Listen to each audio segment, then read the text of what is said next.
Only 4 players remain in Korea's annual Hunter exam. Everyone is eager to find out the results, but even more curious to know who Lee Han-sung is. Among this year's prodigies, there was no one by that name. With 855 points, candidate CN storms through the portal, furious, complaining about a mistake she made, and she's the daughter of high-rank Hunter parents no less. With 988 points, Jin-hoon walks out saying this year is harder than he expected. Everyone comments on how much he's improved. With 932 points, Sung-hyun comes out, takes one look at the ranking, sees he's not in the top spot, and slams his wand on the ground in rage. Whispers spread through the crowd that it's rare for a mage to score that high, but Sung is dying to know who this Han-sung is, a strange name no one has ever heard before. And now only 2 candidates are left. Here comes another one with 1021 points, the prodigy Han Buell, a member of one of Korea's 3 most powerful clans. He's confused by everyone's surprised reaction to his exit until he realizes they're stunned because there's still another person taking the test. The place falls silent, everyone desperate to know who this last kid is. Even though they're already sure Buell will be top of the year again, most people assume it must be a registration error. No way that kid is still in there. Then suddenly, someone walks through the portal. Han-sung, the absolute beast, with 1201 points, taking first place. Everyone's in shock. No one has ever scored that high on this test. The kid walks right past without saying a word to anyone while the crowd parts to make way. The moment the protagonist is out of sight, the place erupts into chaos. Everyone wants to know who this kid is, how this is even possible, and what his stats are. What they don't know is that Han-sung actually only has one good stat, luck 99. That's because he's trapped in this world and can't log out. In theory, that shouldn't be so bad since he was the top player for a long time, until he noticed his stats were literal garbage. Since the game had just started and he was level 1, he decided to try a forbidden strategy, re-rolling. He kept restarting the game over and over, hundreds of times, until finally, after a whole month of re-rolls, he got exactly what he wanted. All stats low but luck maxed at 99. The good part, every reward gets buffed, so much so that when he opened the starter pack, he pulled the skill Magic Rule. Rank F upgraded to SSS. The bad part, he's absurdly weak, so he does what any lucky person would do. He heads straight to the casino, literal 200 IQ. On the very first machine he tests his 99 luck on, jackpot hits dead center. With the winnings, he goes on a shopping spree for tons of items, because the very next day was his arrival at the Hunter Academy, the big ranking exam. The kid keeps a low profile and avoids drawing attention as much as possible, until the inevitable competition happens, and that's how the beast walked into the portal, armed with potions and the skill he scored through sheer luck. For just an entrance exam, the test was absurdly difficult. You had to keep farming until you literally couldn't climb any higher. The first goblins were easy, but the instant he killed one, a specter spawned. With the sword he bought using his casino winnings and his mana rule skill, he channels his energy into the blade, and after struggling to dodge the creature's attacks, he finishes it off. Problem is, right after that, a Cyclops showed up. The thing was terrifying, but we already know how this ends. He walked out as the rank 1, leaving everyone speechless. But now he's in trouble, because the entire academy hates him. Right after the test, rank 2 Bile and rank 3 Hoon meet up and start talking about investigating the kid, and these bastards are already plotting to kill him. Meanwhile, clueless Han-sung is wandering around the academy without a care in the world, or almost without a care, because the poor guy is being called hideous by every woman he passes. That's the problem with only having 3 points in charm. The attention earned him recognition points he could buy loot boxes with,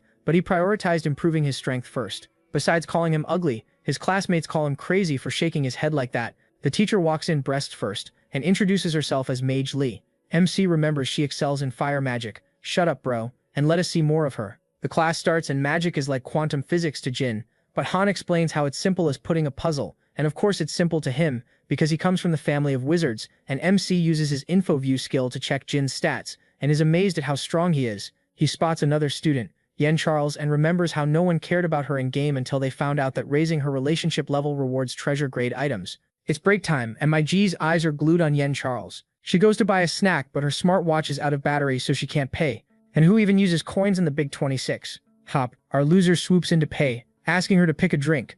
But Yen Charles is in disbelief that he approached her. She says how he's infamous in the school, and refuses to get a drink from him, but accidentally clicks the drink button. But Lee doesn't mind, and gives her drink. This gesture makes her blush, and Lee leaves waving her goodbye. He wonders if his first impression was fine, and figures how he can win her over slowly. Back to class. MC's practicing simple magic, but is having a tough time because his magic stat is also low. If he does this motion a literal billion times, he will be able to unlock both magic and strength, exclusive skills. But he's already sweating after a couple of minutes of doing it. The teacher calls his name, saying how he's not focused on the class, and asks him to solve the problem on the blackboard. He walks forward and looks at the problem, does the math in his head, starts writing, leaving the teacher and students stunned that a loser like him solved it. She tells him to go back to his seat while other classmates wonder how he's good both with magic and sword. This little fiasco got him more recognition points. The class ends, and we see Bro pumping weights in the gym, hoping not to come across Jin-hoon. Magic students hate physical exercise, which means I'm a magic student. Then, he recognizes these two, Gil and Julia Martin, and her father is an owner of a private military. She spots the MC, and this makes Gil instantly jealous, which of course makes Julia want to recruit Lee immediately. These words send shivers down his spine, but she tells Gil how she's just teasing him, because Lee isn't a good magician after all. Lee remembers how Gil later led a group called Black Rose, consisting of the strongest magical heroes. He keeps pumping the weights and thanks to his acceleration potion is able to get his stats up quickly. Hold up, this means he's not natty? Knowing the upcoming test will be difficult, he must level up his physical strength as much as possible.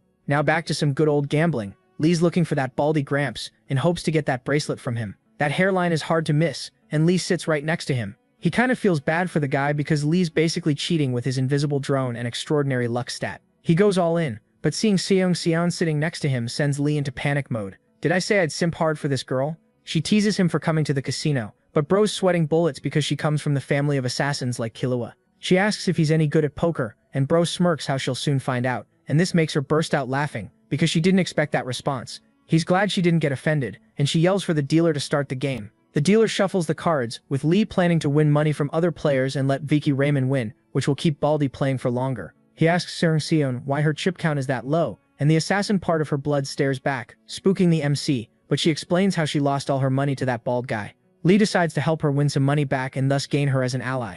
Suddenly he gets terrified to the bone, not because of the game, but because he saw that guy walking in. His name is Vento, and he's a member of an evil group named Night Banquet.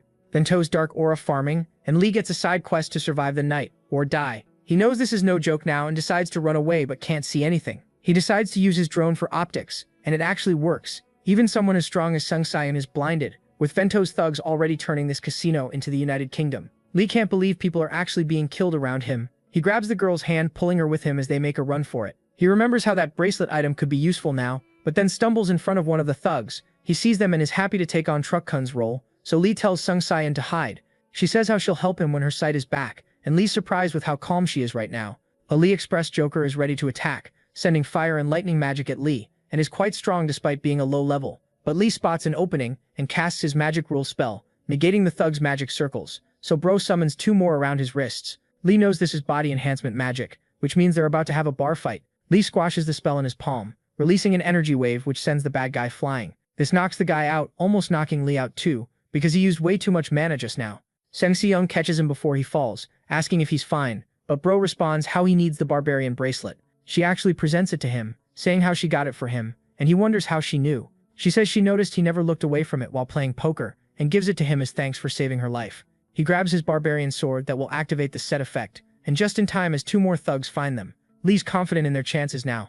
Seong suggests they each take a thug, dismissing his concern by noting her rank 8 status significantly surpasses his rank 500. Seong uses her ability, becomes Muck from Pokemon, and appears behind one of the thugs, stabbing him in the shoulder. And while she's doing all of this, our G's still standing there getting mentally prepared. He becomes an emo, but this is actually a condition to activate his set, with his blood getting sucked in by the bracelet. Pinkish aura surges out of him, which gives multiple buffs like attack, stamina, and strength increases. The buff lasts 3 minutes, so he quickly dashes to the other thug who manages to dodge Lee's attack. Their swords clash, but Lee doesn't stop spamming attacks relentlessly. He's surprised that the guy is holding his own, and Lee knows that he's cooked after the buff expires. He quickly opens up the system store and buys light beads from it. The thug doesn't respect the anime rules and keeps attacking, and Lee yells for his classmate to close her eyes. He uses a blinding light spell, which does what the name says, but using this spell gained him the attention of the main villain Ventu too. This gives him some recognition points too, but they'll be kinda useless if he's dead.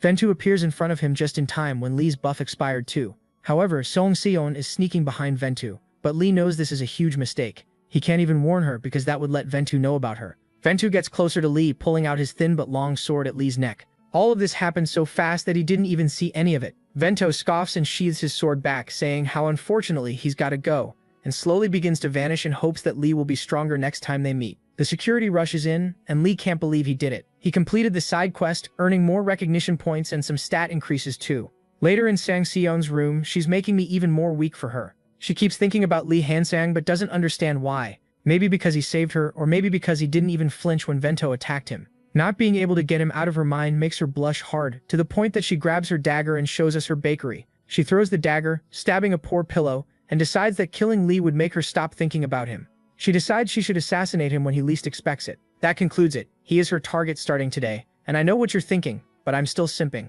I like them crazy. The following day, Lee checks his status window and decides to buy some more loot boxes too. He opens one quickly, and gets a Soul Rank Assistant AI Halen. He's never seen Soul Rank before, but remembers how it's an unclassified item rarity. Soul ranks are made when a soul isn't able to leave this world. Then it becomes a relic, so that's why they're not classified with the standard methods. He wonders if he's going to be able to use this highest rank AI assistant. It also levels up with its owner. But checking its description, he sees some redacted parts and wonders if it's a bug. He tries using his info view skill on it, but it's too low, and this makes him wonder how powerful this soul actually is. He decides to put this AI into his drone, and when they merge, his drone introduces itself as Halen. The drone tells him the functions it can do for now, and hearing a shield function makes the MC curious. The shield doesn't require any mana, which is really good. The scene shifts to a guy sword training, and he gets interrupted by the MC applauding him. This guy's name is Sir J, and Lee introduces himself as a big fan. Lee's glad this game auto-translates languages, because no way he'd ever understand Russian. Lee compliments Sir J's sword skills, explaining how his sword skills are still a bit low, so that's why he'd like to learn from Sir J. But Sir J asks for Lee to show him his skills first, and Lee's bait worked, meaning he just made a new friend. They decide to spar. Sir J attacks, but Lee blocks, pushing Sir J's sword down, and winning this sparring will increase his reputation with Sir J. The Russian guy steps back, and Lee's able to read him like a book and can't wait for them to become very good friends. Sir J can't believe that he lost to Lee, especially since his physical strength is higher, which means Lee's skills were levels above his, and it felt like he's facing an endless wall. His thoughts get interrupted by Lee asking him if he'd like to know why he lost. The reason is the swordsmanship experience, literally quoting Sir J from the game. Despite being the same age, Lee's experience is higher, but he knows that in a couple of years when Sir J levels up, he won't stand a chance versus him. He tells Sir J how he spent years on the battlefield, shocking him with that statement and then saying goodbye. The following day, Sung Seon is stilting around, spying on Lee. She again wonders why she's attracted to a loser like him, but just saying this in her mind makes her blush. Suddenly Han Bo-yul walks by, who tells her she's doing an awful job of spying on Lee. She wonders if he's here for the same reason. Lee keeps sparring with Sir J, and she can tell the skill difference between the two of them. Even Han Bo-yul acknowledges Lee's skills, but neither of the two are happy about it. Back to sparring, or better, Lee whopping Sir J's ass. Han Bo-yul is noticing Lee's mana usage while sword fighting, and realizes that Lee is more dangerous than he thought. The girl says how Lee's sword skills are more refined compared to his raw power, and Han Bo-yul asks if she knows him well, which she denies, and Han knows she's got a bad personality, even threatening other students with their life if she feels like it. Their chat is interrupted by Lee's and Sergei's convo, and Han Bo-yul again thinks how he couldn't find anything about Lee's past, but hearing how Lee spent a lot of time on the battlefield spooks him out. The girl says how it's been so long since the last war between humans, and Han responds that the only wars they fight now are versus monsters on the continent known as the Dark Land. This surprises her as she wonders if Lee is a war orphan from the Dark Land, a continent so dangerous that even after going through all kinds of training, her parents forbade her to go there. Realizing Lee survived this place makes her fall for him even more, but then gets mad again for it because this is not how Sondra is supposed to act. Later that day, Lee checks his system, and sees he gained 1,400 points because he's becoming more popular. His drone flies over saying the footage he's been recording since he got here is ready, so MC sits back trying to upload it on our YouTube, but of course he can't connect to our internet from a video game, but decides to upload the video on this world's version of YouTube, which would at least farm him some easy recognition points. The scene shifts to a portal in the suburbs of Gangwon-do, monster habitat, where they will take their next practical exam. This time they have to fight monsters in a public space, so everyone can see the skills of other classmates. The test starts with the elite students dispatching the trolls easily and eyeballing our guy from all sides. A loud screech echoes with a huge-ass ogre appearing behind the trees. Did I say an ogre? I take that back. An army of them. The students are terrified and run away to the teleporter, but it is not working. Lee gets a new side quest to stop 3 ogres with the classmates and wait for the teachers to handle the rest, but he knows the teachers are just B rank, so even they might not be enough. Jin-hoon decides to join the fight, with Han Bo-yul saying how he'll escape if it gets too dangerous. Lee doesn't want anyone to die here, so he joins the fight. Song Se-yeon says how she's an assassin, so she's no good with big monsters, but she'll join too. Lee sends his drones to scout and Jin-hoon rushes in, followed by Lee and Se-yeon. Jin jumps and slams the ogre in the back of the head, then Han Bo-yul staggers it with magic and the ogre falls down. Se-yeon uses this chance to slice its ankle with Jin Se-yeon, using his magic to summon ice spikes, slamming them into the ogre and dealing the final blow. The ogre refuses to die though, but a huge fire pillar hits its neck, finally killing the monster. They look back and see that MC's the one who cast that spell, and Lee realizes he might have overdone it, with Han Bo-yul and Jin Se-yeon growing even more weary of him. He tells them how they gotta keep fighting, and after they leave, he opens the shop to buy an item to help him with this fight. He gets a skill cube and activates it immediately. The scene shifts to a top 10 guild in Korea, and they get an urgent request from the academy. The leader of this group, Han Sang-gyun, sends a rescue team to help the students and hopes they can hold on for 7 minutes until the rescue team arrives. He sees the 4 students who already made a move, but a woman walking in corrects him, saying it's 5 students. She's Song Ayun, chief of the Special Attack Force, and also the older sister of Son Seon. Ayun, Seon, props to parents for original names. She doesn't understand why her sister joined the fight, Xian prefers duels, plus she has no righteous conscience to save others. Han Sang-gyun tries calming her down, but she just shoos him off. They are amazed at the skills of some students, but there's one student they've never heard of before. Plus he can use quad casting as a freshman, and both of the agents find him outstanding. This makes the guy optimistic that they'll be able to hold on. They see Lee's about to use a skill cube, which should be impossible for someone of his level. But after he does it and leaves them speechless with the skill he got, she comments how they gotta recruit him ASAP. Han Sang-gyun doesn't think he'll accept, having such an amazing skill. Back to the battlefield, Lee takes out his sword and slices another ogre's neck, and is glad he got a power and speed increase from the skill cube. A bit later, another ogre falls down, and with this, one side quest is complete. Lee immediately opened the potion loot box from the quest and lucky as ever got 2 excellent consumables. One power-up boosts his charm stat, making him weep with joy at the thought of not constantly being called hideous. The drone lets him know that the video of him sparring with Sergei is popping off, and all these things make Rob optimistic for his future in this world. The scene shifts to the Dark Land where even the sun doesn't shine anymore, and monsters are so strong that humans need to sell their souls to gain power to beat them. A teacher is giving a lecture about this place, and one of the students asks to whom they sell their souls. She explains that they do it to God-class beings, a being heroes can sign contracts with too. But the teacher explains how signing a contract and selling a soul is completely different. As heroes' ranks improve, they can have contact with God-class beings, but even with such a contract you can't survive the Dark Land. They watch a video of a guy fighting the demons and getting slain, with the teacher explaining how they have to be mentally prepared if they ever go to that place. Lee isn't fazed by this grim reality, since he spent years in that place while playing the game, and thinks how if other students want to become heroes they'll have to be able to deal with this. Seeing a girl looking at him makes bro look away awkwardly, trying to avoid eye contact. Later in the cafeteria, Lee rests, thinking about all the stuff he's got to do. He sees Yen Charles and invites her to sit with him, and she does, but still feels awkward around him. He offers her hot chocolate, which makes her face shine, and they talk about the dungeon he'd like her to do. How I wish my name was Dungeon. He says how they're not doing an ordinary dungeon, but actually a hidden dungeon, which completely shocks her. He explains how both of them will benefit from this dungeon, because there are skill cubes in that dungeon and they can split the loot. She asks if it's realistic to expect them to clear the dungeon, but like a jealous ex, Sion appears saying she's coming with. Lee asks why she's here, and she nonchalantly says how she came to the cafeteria to rest. Why else? Lee finds this hard to believe, but doesn't want to get killed by her if he pisses her off and politely asks her to leave, since he's busy talking to Charles now. She whispers that she should kill him, but then waves it off saying how she's out of here. Lee and Charles continue their convo with her. What happens if both of them want the same skill cube? He says they'll compromise if it comes to that, and one more question she has is if the dungeon is easy enough for him to do it solo if needed. He says how it's an easy dungeon for solo clearing, but it would take forever to do so. Seon tries to push herself in one more time, and Lee's not too sure about this but thinks having her as an ally is a good thing. Plus he only needs one certain cube from the dungeon. He agrees and hands them a contract, which is a secret oath contract, basically like an NDA. We now see Hanbul as he remembers Lee's stoicism during the Darkland lecture, and wonders if Lee really is an orphan from that land. If that's true, he could be a child of Darkland monsters too, which is like a ticking bomb. If he ever steps foot in the Darkland or an evil spirit from it comes to the mainland, it could all go to hell. He's afraid Lee could reawaken the forgotten memories of Jin-hoon, and decides to stop Lee before that happens. Back to the magic NDA, which you can't break even if you want to, because if you try to do so, it will wipe your memory. With this, Lee will tell these two girls a bit more about his power, but not everything, of course. He tells Charles about her unique ability, and when Seon asks about her special power, Lee checks her status window and sees a skill called fast thinking. She's ecstatic to hear about it, while Charles is just deep in thought. She asks what they need to do now, and Lee tells them he needs their help in stopping the end of the world. Well, he imagines himself telling them this, but in reality asks them to join his management company. And Charles asks if his company supports hero activity, which he confirms.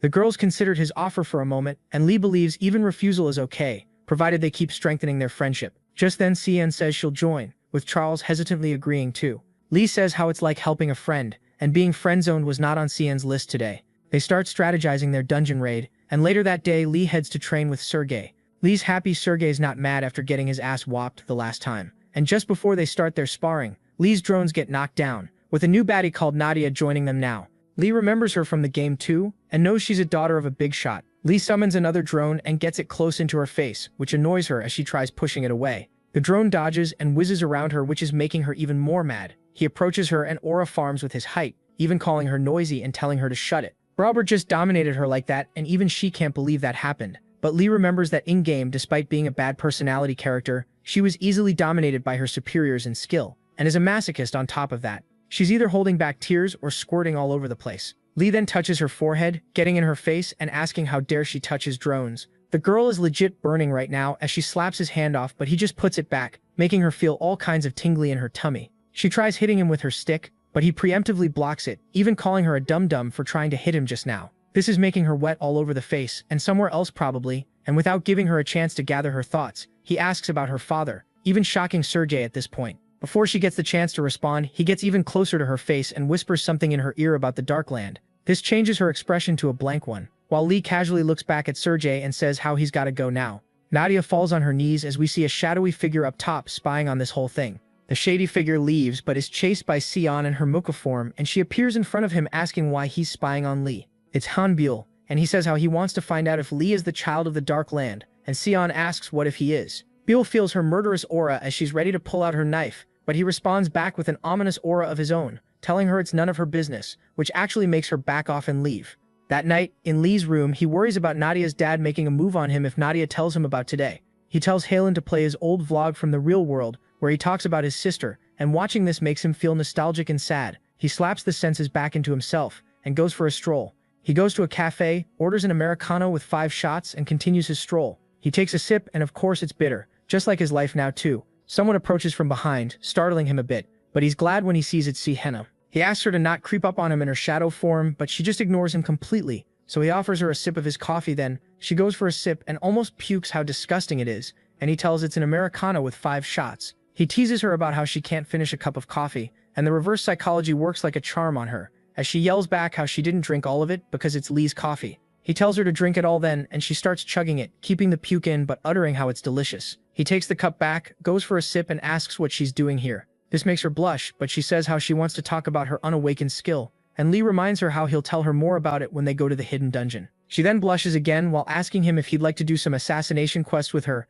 and bro can't believe she's just asked him this. She teases him saying how they can try hard ones if he doesn't like the easy ones, but just killing monsters makes him shudder, let alone humans. She then remembers the murderous aura in Baiwul's eyes, and decides to stop him from killing Lee. Not because she wants him alive, but because she wants to be the one that kills him. Ah, so romantic. She asks him again, but he straight up refuses, saying he's too busy, and she responds back how this is how she wants to repay him for helping her unlock her unawakened skill. Bro tries to figure out what the hell is she on about, but then seeing her blushing face, he figures she's asking him to do something she likes together with her. This is basically like she's asking him out on a date. He musters up the courage and agrees, which makes her really happy, creeping him out even more. She keeps yapping about the assassinations as they hang out deep in the night. The following day, they learn about dungeons in their class, and he remembers how he used to clear them easily while live streaming. The teacher gives them an assignment, and while other students struggle with solving it, Lee's done in an instant. Charles, Hyan, and even Sion try to cheat by copying his work, but he decides to teach them all instead. Other students seeing this also get interested, which raises Lee's recognition points more. He draws a magic circle while explaining how it works, and once he's done, a bird made of mana spawns from it. Doing this impresses the classmates even more, and raises his recognition points even more. He thinks that if he perfects this technique, he'll be able to create magic AI. Later that day, he goes to the gym to train and sees both Sergei and Nadia there. He approaches her, and in a dominant fashion tells her to get lost. This makes her blush and shake again, and Lee figures how he's probably safe from her father for now since he's not done anything to him yet. He takes Sergei away so the two of them can spar. Jinhoon is in front of the gym and is taken aback from the sheer energy coming from this gym. He goes in to see what's going on, and seeing Lee and Sergei spar makes him wonder how Lee is keeping his own versus Sergei, who's the best swordsmanship student in the entire school. Even though Lee's smaller in build, his technique is otherworldly, and this makes Jinhoon excited to spar with Lee. Even if he lost, they would fight again. A couple of swings later, Lee breaks Sergei's wooden sword again. Sergei is improving so fast that Lee almost faints after their sparring. Suddenly he hears Jinhoon yelling his name, slamming down Captain America style. Lee is shocked to see him, but in an all-might voice Jinhoon challenges Lee to a duel, and keeps screaming duel, duel, duel, like a madman. Lee knows that a single punch from Jinhoon would literally kill him, so he runs away like a little bitch claiming he's tired. That night, Lee and his little harem are in the library, where the entrance to the hidden dungeon is. Lee clicks a book which causes a dungeon entrance portal to open in front of them. Sion tries to go in, but Lee stops her, and uses his buff spell on her to awaken her fast-thinking skill. He does it to Charles as well, and both of them almost go Super Saiyan Blue. Now it's time, and Lee takes the first step through the portal. As they enter the dungeon, Lee casts an illumination spell to light up the corridor. They're in a sewer, a place that was used as a monster shelter before. Lee lays out their plan, where the girls fight, and he will act as a scout with his drones. Bro strikes the gayest pose in the universe, and the girls aren't amused by it either. He thinks of clickbait titles when he uploads this as a video. And yeah, girls are still cringing at him. Charles asks if it's okay to upload a hidden dungeon online, but Lee doesn't mind since they're gonna loot it entirely. However, the dungeon difficulty increased, and hearing screeches from the dark is never a good feeling. Lee grabs his sword as D-rank specters attack. He uses magic since physical damage is useless. Charles casts her lightning spell that suddenly looks like water. Now it's lightning coming out of the water? Nice drawing, author. Seong goes in on Lee's command, with Charles casting more of her lightning magic from the back. She enchants their melee weapons so they can hurt the specters, which works like a charm as they finish them off. Lee yells how they need to keep one specter alive. As a huge horde spawns, the girls are worried, and Charles asks why, with Lee responding how he's got a plan. Seon is skeptical about this, thinking Lee is way too calm, though Bro's exhausted face tells a different story. Even if the monster is weak, if they swarm them, it's going to be a tough battle. After a while, they do manage to beat them all, with a bunch of mana stones dropping. Seon asks Lee what he wants to do with the last specter, and he casts a magic circle on the ground, then 2 more, putting a specter in one of them, then channels for a moment, which traps the specter in the cube. This gets him a low-grade darkness attribute stone. Seon asks what the hell is that, and Lee asks for her dagger to show her. She hands it to him, and he merges the dagger with the cube, giving the weapon a shadow affinity. He hands it back, but Seon still doesn't understand. But as soon as he grips the handle, she feels the dagger is different. She gives it a couple of swings, and is amazed at how much stronger the dagger is now. A notification lets Lee know how Seon's favorability increased a lot, and seeing it's over 70 now makes Bro sweat like a rain cloud, considering how just recently she hated his guts. He decides to check his favorability with Charles too, and seeing it's only 31 breaks his heart, because a blonde baddie is not into him. They keep clearing the dungeon, and Lee's happy with all the videos he's recorded too, with Selen being happy about her upgraded dagger as well. She gives a big smile as a thanks to Lee, and he remembers how whenever he saw her in the video game, she was always killing someone with a cold expression. This creeps him out because he doesn't understand why such a cold-blooded murderer is into him. They proceed down the dungeon and finally reach the boss room. Charles and Selen ask for a break, and Lee agrees since the dungeon difficulty is higher than expected.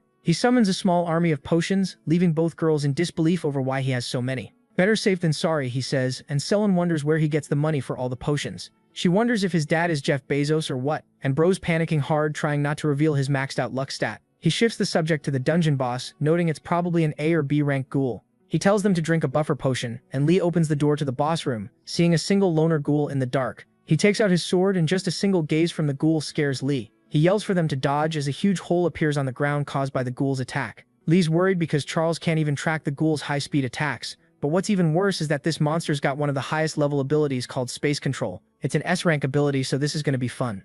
After just a few moments of combat, Similion is already exhausted, but the ghoul's cardio feels infinite. It sends more Space Control attacks, and she keeps dodging barely, while Lee thinks how even her shadow back attack didn't work against the monster. Charles is just outranging it since she can't avoid its attacks, and his thoughts get interrupted by another attack, almost decapitating him. Lee figures that the monster cannot attack 2 people at the same time and thinks how if all of them attack together they might slay it. Of course, he checks if the drone is recording. Hopefully he doesn't find a dead body in a Japanese forest. He opens the store, buys some magic and stamina buffs, uses them immediately, and yeah, the natty talk is definitely out the window. He takes an obligatory thumbnail photo and tries to come up with a clickbait thumbnail. Lee's nickname in real life was attention-seeking whore.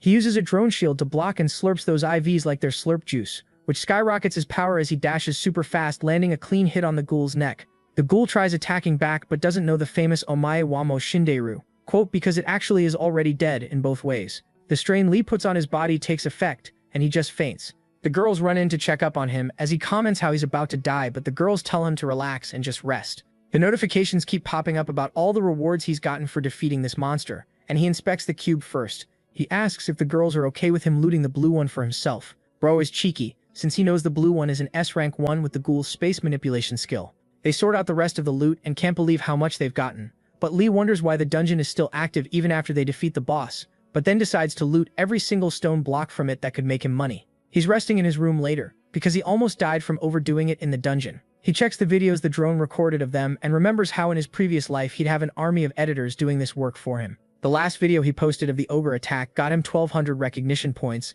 and the girls also hit him up to go out tomorrow to split loot. He's also worried about the sudden difficulty spike but thinks it's thanks to his high luck stat they got out unscathed. He then thinks about the people who could pose a threat to him, and suddenly remembers that one guy. He needs to get a black card to deal with him, which is an ID card issued by the government. The scene shifts to Gil Sung-hyun, who's annoyed that on top of Jin-hoon and Hanbyul he's got Lee to deal with now. He doesn't understand how he can use both magic and swords so well, and has no idea where the hell he comes from. Julia Martin pops by asking what's grinding his gears, and dude's not too thrilled seeing her. She says she knows what's troubling him and offers her help, but first she teases his magic circle for being weak. She explains how even Lee's magic has its limits, and he wonders what she wants to say. She directly explains how the Black Rose is a perfect place for him. Hein thinks that once he awakens his skill, he'll be better equipped to deal with Lee, Jin-hoon, and Han Buell. Julia just smirks and leaves, leaving Hein growing sus of her. The scene shifts to the training grounds with Lee entering a special chamber to train in. It's kinda like the Danger Room X-Men train in. He checks his stats and is happy he got the space control skill from the cube, so he's come here to train his spatial perception, so that he can use this skill perfectly.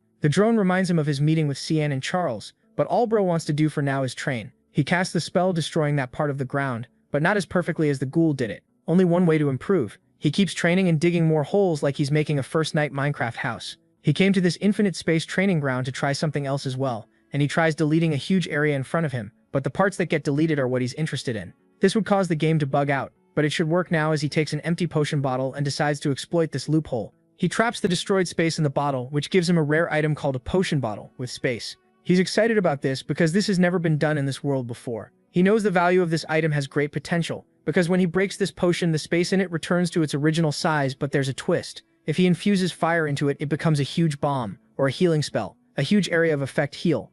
This motivates him to go back to looting that dungeon. But after a day worth of doing that, he's already whining about it being repetitive and boring. Oh my god, here she comes stealing my heart again. Sion greets Lee, all lovey-dovey, asking when they are going on their assassination mission. How can he be repulsed by this baddie? He tells her how she needs to train more before the buff he cast on her expires, and she obediently agrees, asking if they are going to train in the downtown tomorrow. She explains how there's a lot of people there, and Lee immediately figures it out, because she has a lot of assassination requests, so that's why she wants to go to a place with lots of people. He says how she should train in the training center, and just then Charles comes too, asking why's his face so grim, but Bro just ignores her, saying how it's time to split to loot. The girls get skill cubes and are really happy with them. After absorbing the skills, Charles asks if she can try hers out now. Lee lets her, and she begins casting another lightning spell, but this time makes it form a spear, and Lee remembers how in the game her spear was way more powerful. But this is a good start because her skirt lifts up when she uses it. She swings it and destroys the ground around her, which surprises her a lot. Lee then checks on Sion, who's testing her new skill, which allows her to almost fly while in her shadow form.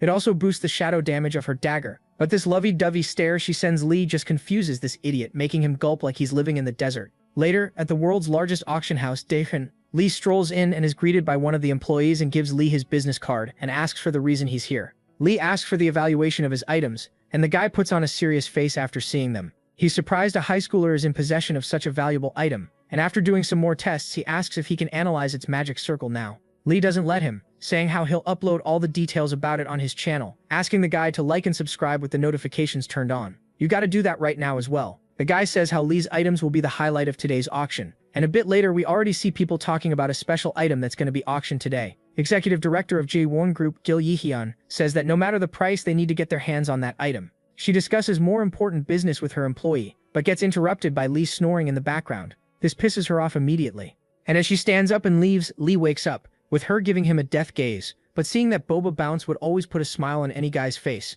A bit later the auction starts, and the first 3 items being showcased are Lee's dark attribute kits. The starting price is 100 million won, and people start bidding. But Gil Yihyun doubles the highest bid, with people continuing to follow, so she outbids them by 50 million, and in just a few moments the price is already at 400 million. Lee immediately recognizes that she's Gil Song-hyun's sister, and knows that improving his friendship with her will benefit him greatly later in the game. She tells her employee how they'll go up to 1.5 billion, and this is what Lee was waiting to hear, because he was spying on them with his drone the entire auction. He's relieved he's going to get a lot of money for this item. After his item is sold, it's time for the next item, and Lee knows nothing can beat the value of his one, because he sold his 3 kits for 5.4 billion total. The auctioneer reveals the next item, and it's the sturdy egg of unknown, and hearing it couldn't even be appraised gets Lee's attention. He uses his view information ability to learn more about the item, and suddenly freezes. His eyes go crazy, and his body starts shaking after he learns that this is an SS rank item, the egg of the young Dragonian. He must buy this item at all costs. Dragons are impossible to tame, but Dragonins being a level beneath them actually are. The starting price is 100 million won, and it shoots up to 200 million, making Lee surprised people are bidding this high. He doubles the bid to 500 million and hopes no one else bids on it, and even though he buys it for 500 million, he got Gil Yihyun's attention. He's glad no one outbid him because his money's tight, and he knows if people knew what this item is, he couldn't outbid them then. Usually when the Dragonin hatches, the first person he sees he takes as his parents. He gets up and walks towards Gil Yihyun to talk to her, but a guard blocks his way with the woman asking Lee what he wants. Lee doesn't understand why she's looking at him so angrily, and he knows that due to his low charm level, she's not really going to be in love with him. He says how he's the one who made the attribute kit she bought, and she asks for confirmation, so Lee gives her his info card, saying how she's free to believe whatever she wants. She decides to risk it and trust him, pushes the guard away and steps closer to take Lee's card. He says how he can't wait to hand her the attribute kit, turns around and walks away. After he leaves, she thinks how she didn't realize it at first, but this guy is unbelievably ugly. Back in his room, Lee is fondling his egg, even giving it his blood. The egg absorbs his blood while he gives it more, so the drone warns him how he needs to slow down or he'll faint. Lee then gives the egg a bit of his mana, as he anxiously wants for it to hatch ASAP. The drone gets in his face, telling him to stop or he'll hurt himself. And this time, Lee listens. Even though he played the game a lot, he doesn't know much about the dragon and eggs, but remembers a video talking about it that he's watched once, so he plays it again. It is about an evil dragon Hegemord, who reached divinity, and none other than Jin Hoon. Two of them faced off in a battle, exchanging fists and dragon breaths. Lee thinks how the adult Jin Hoon is terrifying and fondles his egg more, saying how Jin Hoon will beat its ass too if it hatches into an evil dragon. The following day, students comment on Lee being weird for carrying a huge egg in his bag, but some also notice how his looks slightly improved, while others fiercely disagree, and Lee knows his charm is improving slowly thanks to the charm potion he used. But this is way too slow, and he can't stand the humiliation. The students get greeted by Han Do-suk, an S-class hero, who was their guide on the first practical skill test, and Lee knows that even though S rank is one rank above A, most A rankers can never dream of reaching it. Han Do-suk lets them know how starting this week they will get specialized weapon training on top of the regular one. He asks them to choose their preferable weapon again, and as time passes, Lee notices that most of the students are choosing swords besides magic students who would go for wands. Wow, no shit, Sherlock. Jin Hoon takes no weapon because he talks with his fists, and even Han Boyle decides to stay weaponless. A girl choosing a bow grabs Lee's attention, and he immediately remembers she is on high rim. He scans her info and is positively surprised her focus thinking and element skills are already awakened,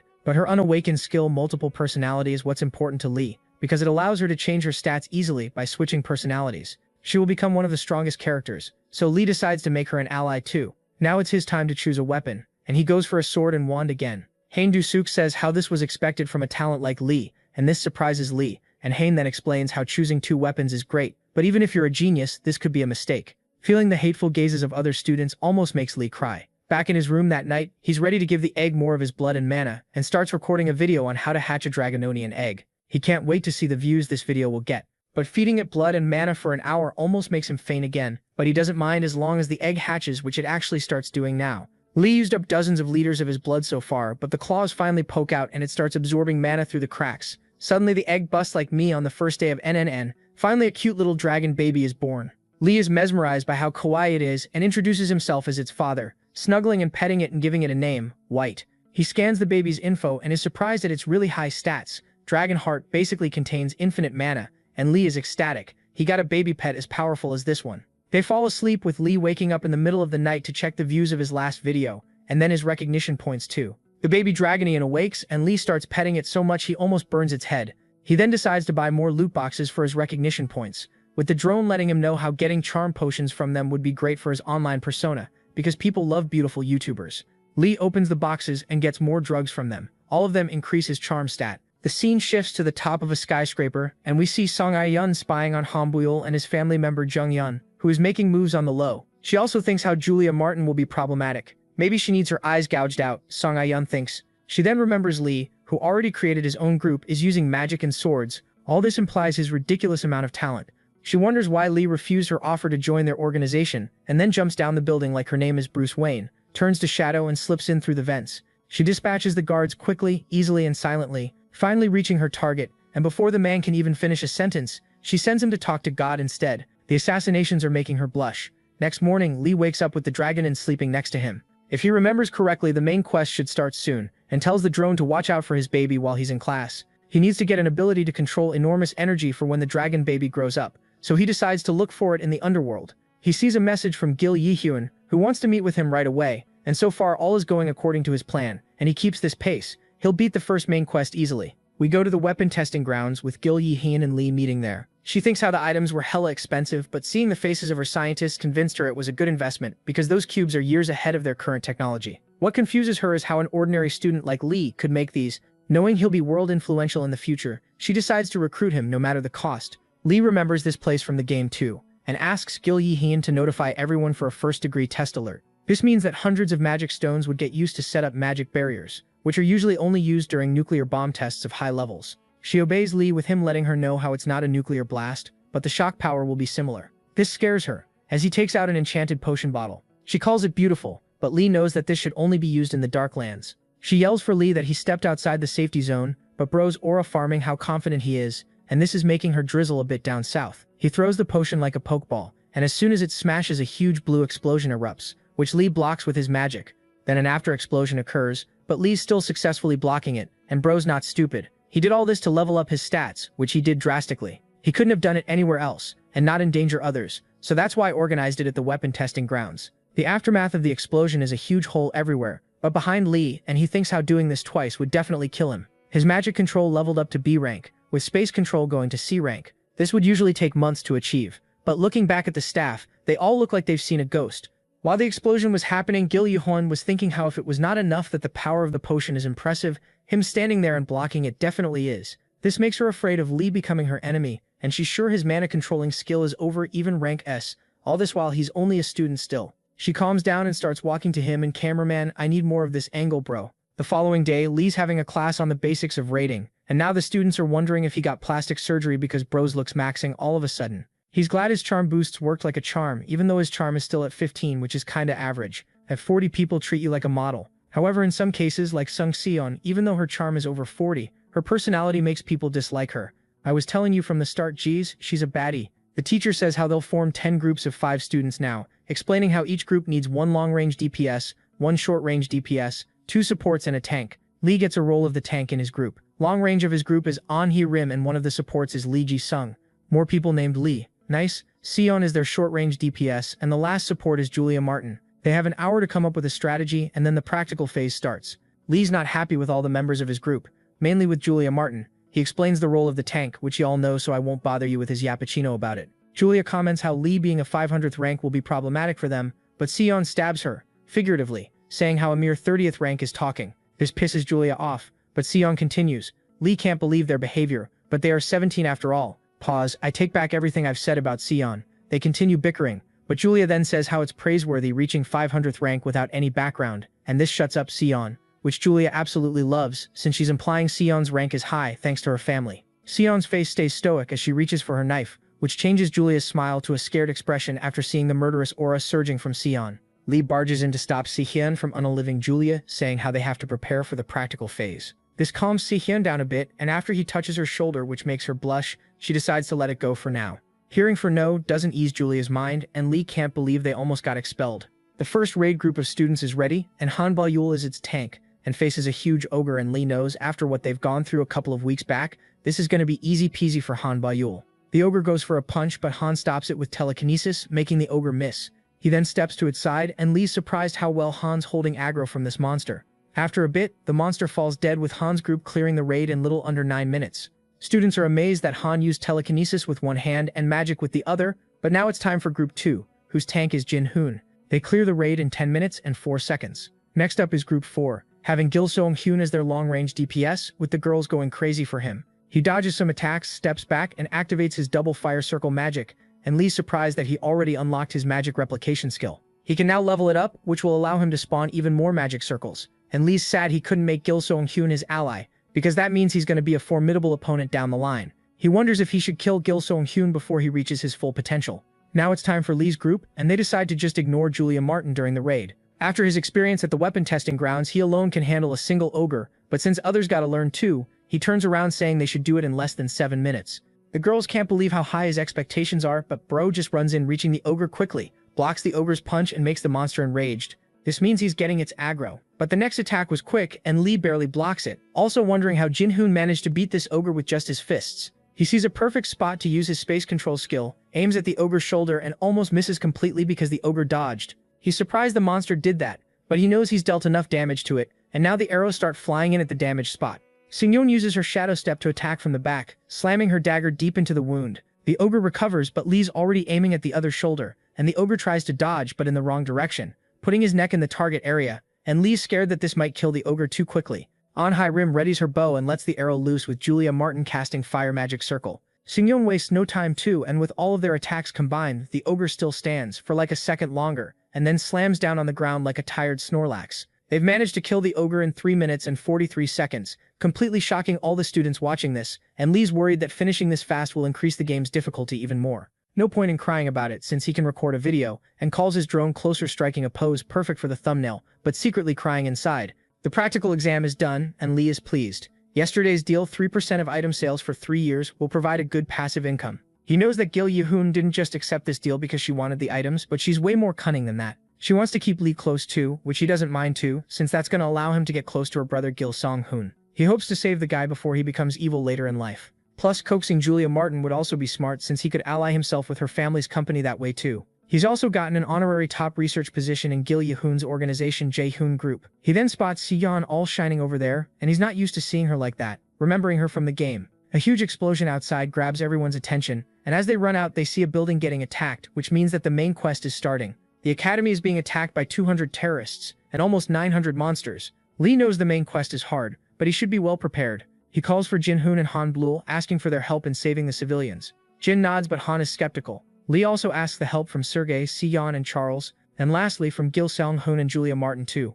Both refuse, saying they'll move solo, and Lee yells for everyone to listen. He explains how the academy is isolated, meaning it's impossible to leave, and this scares everyone here. Plus they can't contact anyone on the outside, so they need to fight true and endure the attack. He gives everyone a map, but Han Blul asks how he knows all this. Lee stays silent, and Han says how he expects an explanation once they deal with this. Lee figures Han's sus of him being from the Dark Land. He then sends Sergei, Charles, and Si-yeon to the headquarters, and Si-yeon's surprised at how analytical Lee is. She tries asking him something, but he says how they'll talk later, and the three of them leave. He tries giving the map to Gil Yi-han, but bro doesn't care, which pisses Lee off, but he's hopeful they'll succeed. He then approaches An Hai-rim, asking her help, which terrifies the girl as she did not expect this at all. He explains how having an archer on his side would be amazing. Plus he wants to get close to her and awaken her ability by having her go through combat experience. Her knees tremble from the fear, but Lee asks politely again and grabs her by the hand, saying how she'll be safe just shooting from afar. They run together towards the battle. We see the teachers outside trying to get in, but are kept out by a barrier that's unbreakable, and they realize whoever put this barrier up knows what he's doing and is targeting the students. Du-seok takes out his sword to try and smash the barrier again.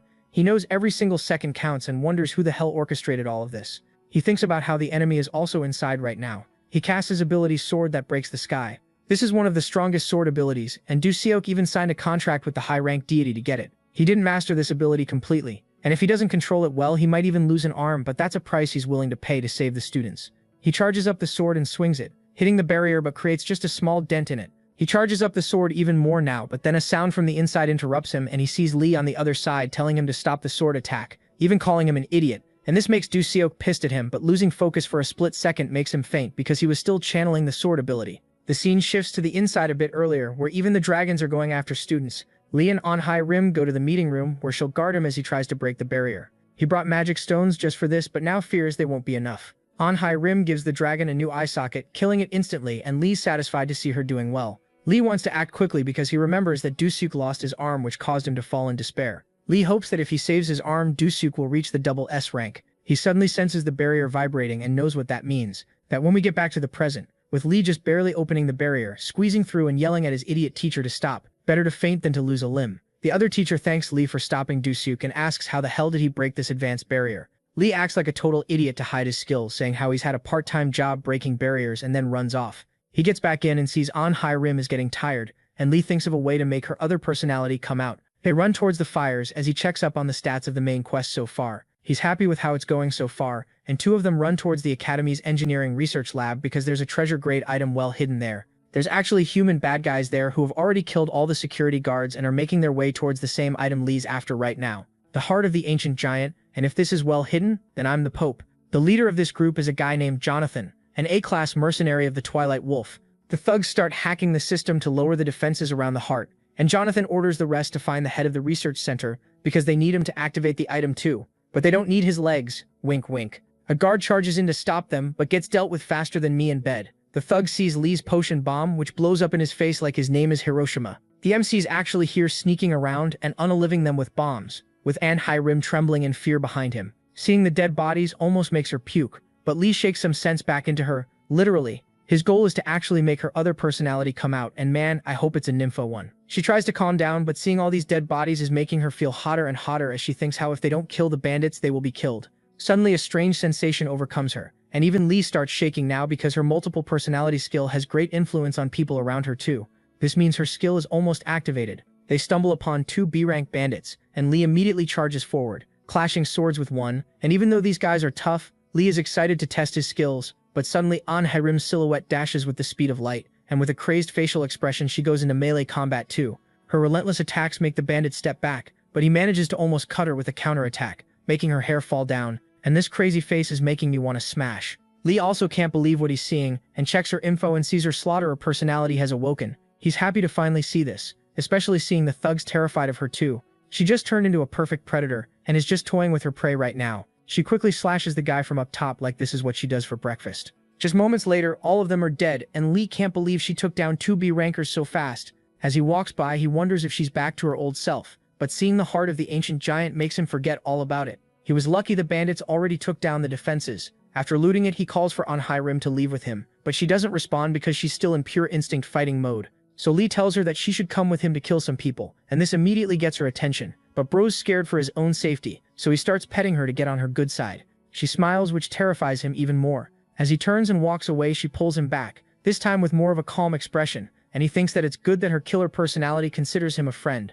They walk away together, but after coming out, they're greeted with a dozen more of the bandits. But Lee just nods to Anheirim, letting her know that she can freely go on a killing spree. The crazed smile is back as she thinks, oh boy, here I go killing again. The scene shifts to Jinhoon and Han Byul, with Jin admiring Lee's map, and Han being sus how perfect it is. Han thinks how if Lee ever turns bad, they'll be in big shit since this level of info he got on the map couldn't be obtained even by the best guilds. Jinhoon is just being a naive doofus, saying how it doesn't matter how he got it, it's great he did. We see Sion, Charles, and Sergei also admiring Lee's perfect map, and Sion wonders where did Lee go with Anheirim, and why did the two of them go alone. They meet up with Jinhoon and report the situation, but a huge tremor ends their good mood. Han Byul sees the teachers got in, as Du-seok asks him for help, and Han stoic as ever asks what's going on. Du-seok explains how the vibrations come from the Engineering Research Center, and Han immediately figures it's about the ancient giant heart.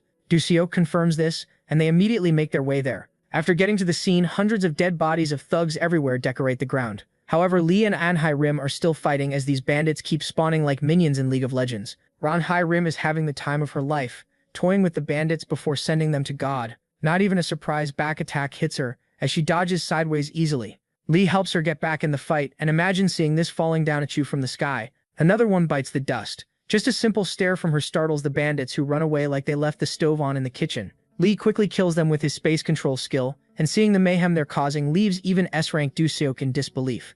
Now we learn that 2 main groups behind this operation were the existence of the Knight and the Twilight Wolf. Their preparation was immaculate, but they were completely destroyed. The hooded guy can't believe it. It's like someone knew their plan to the letter, which should be impossible. The leader of the Twilight Wolf, S-rank Paul Holland, is hella confused. He wonders if Du-seok figured it all out, but it's still literally impossible for anyone to have figured their plan out so well. Every single move they've made was preemptively stopped. However he puts it, Paul knows it makes no sense. They failed at both of their goals, getting the heart and killing the students. He notifies the surviving thugs how they're going for plan B now. He will blow up the dormitory since most of the students are sheltering there. Plus both Lee and Du-seok are at the Engineering Research Center, which is hella far from the dormitory. Plus monsters and barriers are set up again to block them from reaching here in time, and he knows that plan B cannot be stopped because literally almost no one knows about it. Back to Lee, who's barely holding it after pushing himself so much, while Anheirim stands there like she just woke up. Lee then sees monsters spawning again and a new barrier around them, and immediately realizes that the enemy switched to plan B. Oh, how happy Paul Holland will be.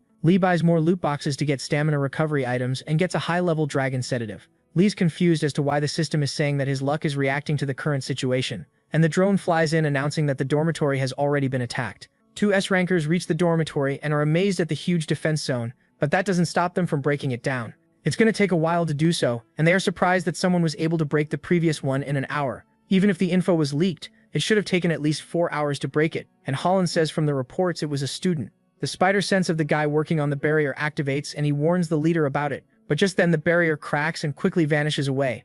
Holland yells for everyone to blow up the dormitory, but sudden shakes of the building make the thug think the blowing started early. A loud scream scares them, and Holland starts to choke. He reached CES class status through extortion by taking a dragon scale, but it left him cursed. He is strong generally, but drastically weakened by anything containing dragon blood, which can only mean one thing. The thugs are scared, but then notices a young girl, and she lets out another roar, making Holland bust a nut almost. Realizing the girl has dragon blood, the thug stains his pants brown. He's trying to come up with a plan for what to do now and yells for everyone to retreat as he slams down a smoke bomb. He opens an escape portal, but before running away throws a special potion that makes dragons go mad. The potion flies directly at the dragon girl, but now back to the present. Lee wonders how did the enemy deal with White so easily. He's got to deal with the monsters in the barrier first, and ask for help from the other students. They all agree and get to work. After taking it down, Lee leaves the students to deal with the monsters and reaches White just in time as she's about to have a potion slammed down her throat. He immediately figures out what it is and jumps to stop it, barely catching it and landing with pure aura.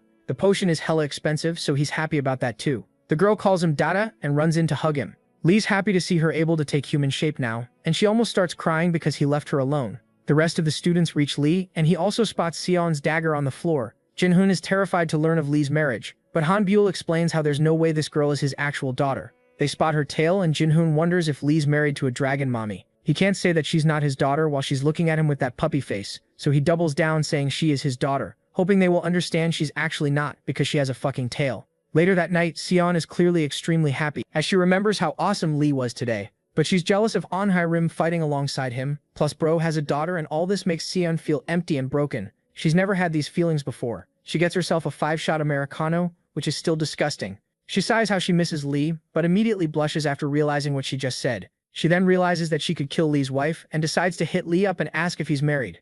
Bro suddenly appears behind her, and Sion asks about his kid. Lee explains how she recently hatched from a Draganian egg, and how she took Lee as his dad after hatching. Just imagine the wave of relief washing over Sion right now. Lee returns her dagger and walks away. After he leaves, she's extremely embarrassed. She thought he has a wife and a kid, but then also wonders who the hell is he, since he's raising a Draganian. The scene shifts to Lee in his room, inspecting the heart of the ancient giant. He tells Halen to sell his loot because he's going to the underworld soon, and then checks for the rewards for completing the main quest. He gets 2 stat buffs, a high-grade loot box, and whopping 3k recognition points. He also opens the shop to decide what to buy for his underworld visit. A bit later, he goes live with his baby Dragonian, which makes the chat look like speed stream, earning Lee some easy recognition points. The following day, Lee visits weapon testing grounds, with Gil Yi-hyun acting pleased to see him, but definitely notices something is different with Lee, like he's a new person. She tells him that, and he laughs it off, but knows it's because his charm stat has increased a lot. She hands him the prototype attribute kit made after Lee's and then takes him for a tour around the research lab.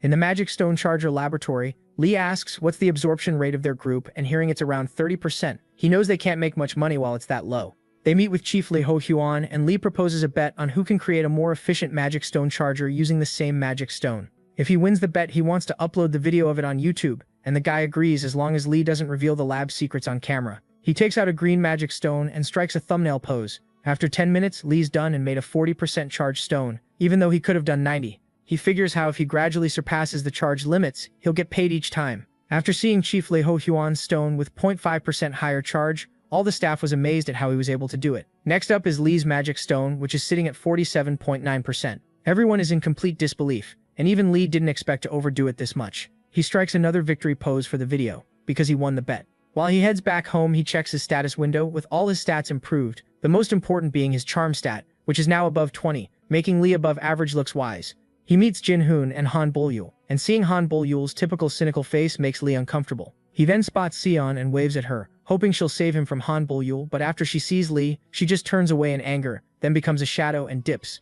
Yup, my bro is screwed. Jinhoon asks him why Sion is mad at him, and Lee comments how they're just friends, but the guys talk between themselves, how she's been acting weird around Lee for a reason. Jinhoon makes fun of Lee for being a sword and magic master, but a romantic idiot, and Lee then figures out how she's jelly because of his teamwork with Onhyrim. Later during the class, the teacher explains they'll learn about barriers today, in the light of recent events.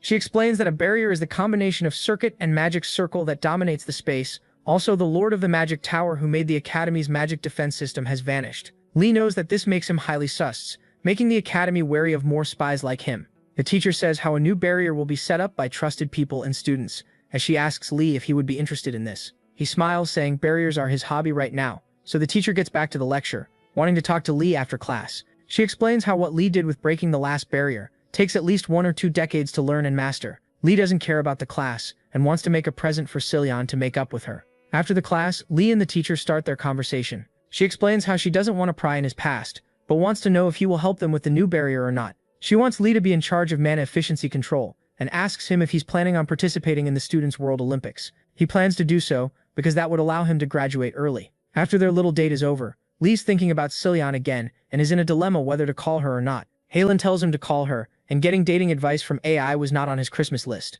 He calls her up, they have a talk, and by the time they're done, bro has scored himself an assassination date with Silian. The scene shifts to Han Tae, the eldest brother of Han Buell, talking with his father Han Gu-ban, the head of the family. Han Tae apologizes for not completing the mission yet, but his father tells him to stop yapping like a girl. Han Buell is listening to them talk, and knows the Mount Leon they're talking about is the only place in the Darklands that's not demon-infested.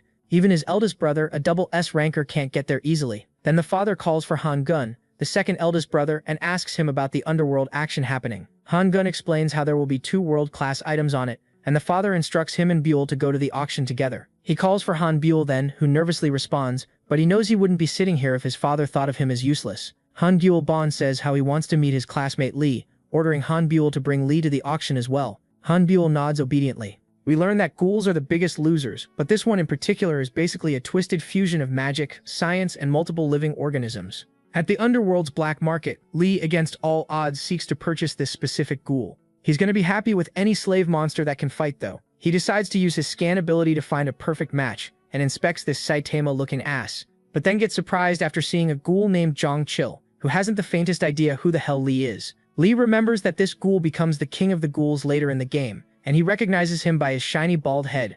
Zhang Chil calls himself an outstanding ghoul, and even though he still hasn't awakened his special power, Lee's impressed because this guy can make ghouls. He asks for an empty ghoul, and Zhang Chil asks how many ghouls Lee want to buy, and after hearing Lee wants to buy one, the guy tells Lee to follow him. They reach a room with empty ghouls, and Lee cheats again with his scan info skill, and after deciding on the one he wants, he instructs Zhang Chil on how to make it. Zhang Chil says it's gonna cost 180 million won. Lee needs to come tomorrow to pick it up, and after checking his business card, Zhang Chil is surprised at Lee's accomplishments for his young age. The following day, Lee returns, and the ghoul's boss is surprised at how Lee was able to create a perfect ghoul. Lee says how he got lucky, but it's thanks to his game knowledge and scan skill. Lee then says how he wants to invest 35 billion won, and Zhang Chil says how that's a lot of money, but Lee's fine with just taking 30% of the stocks of his store.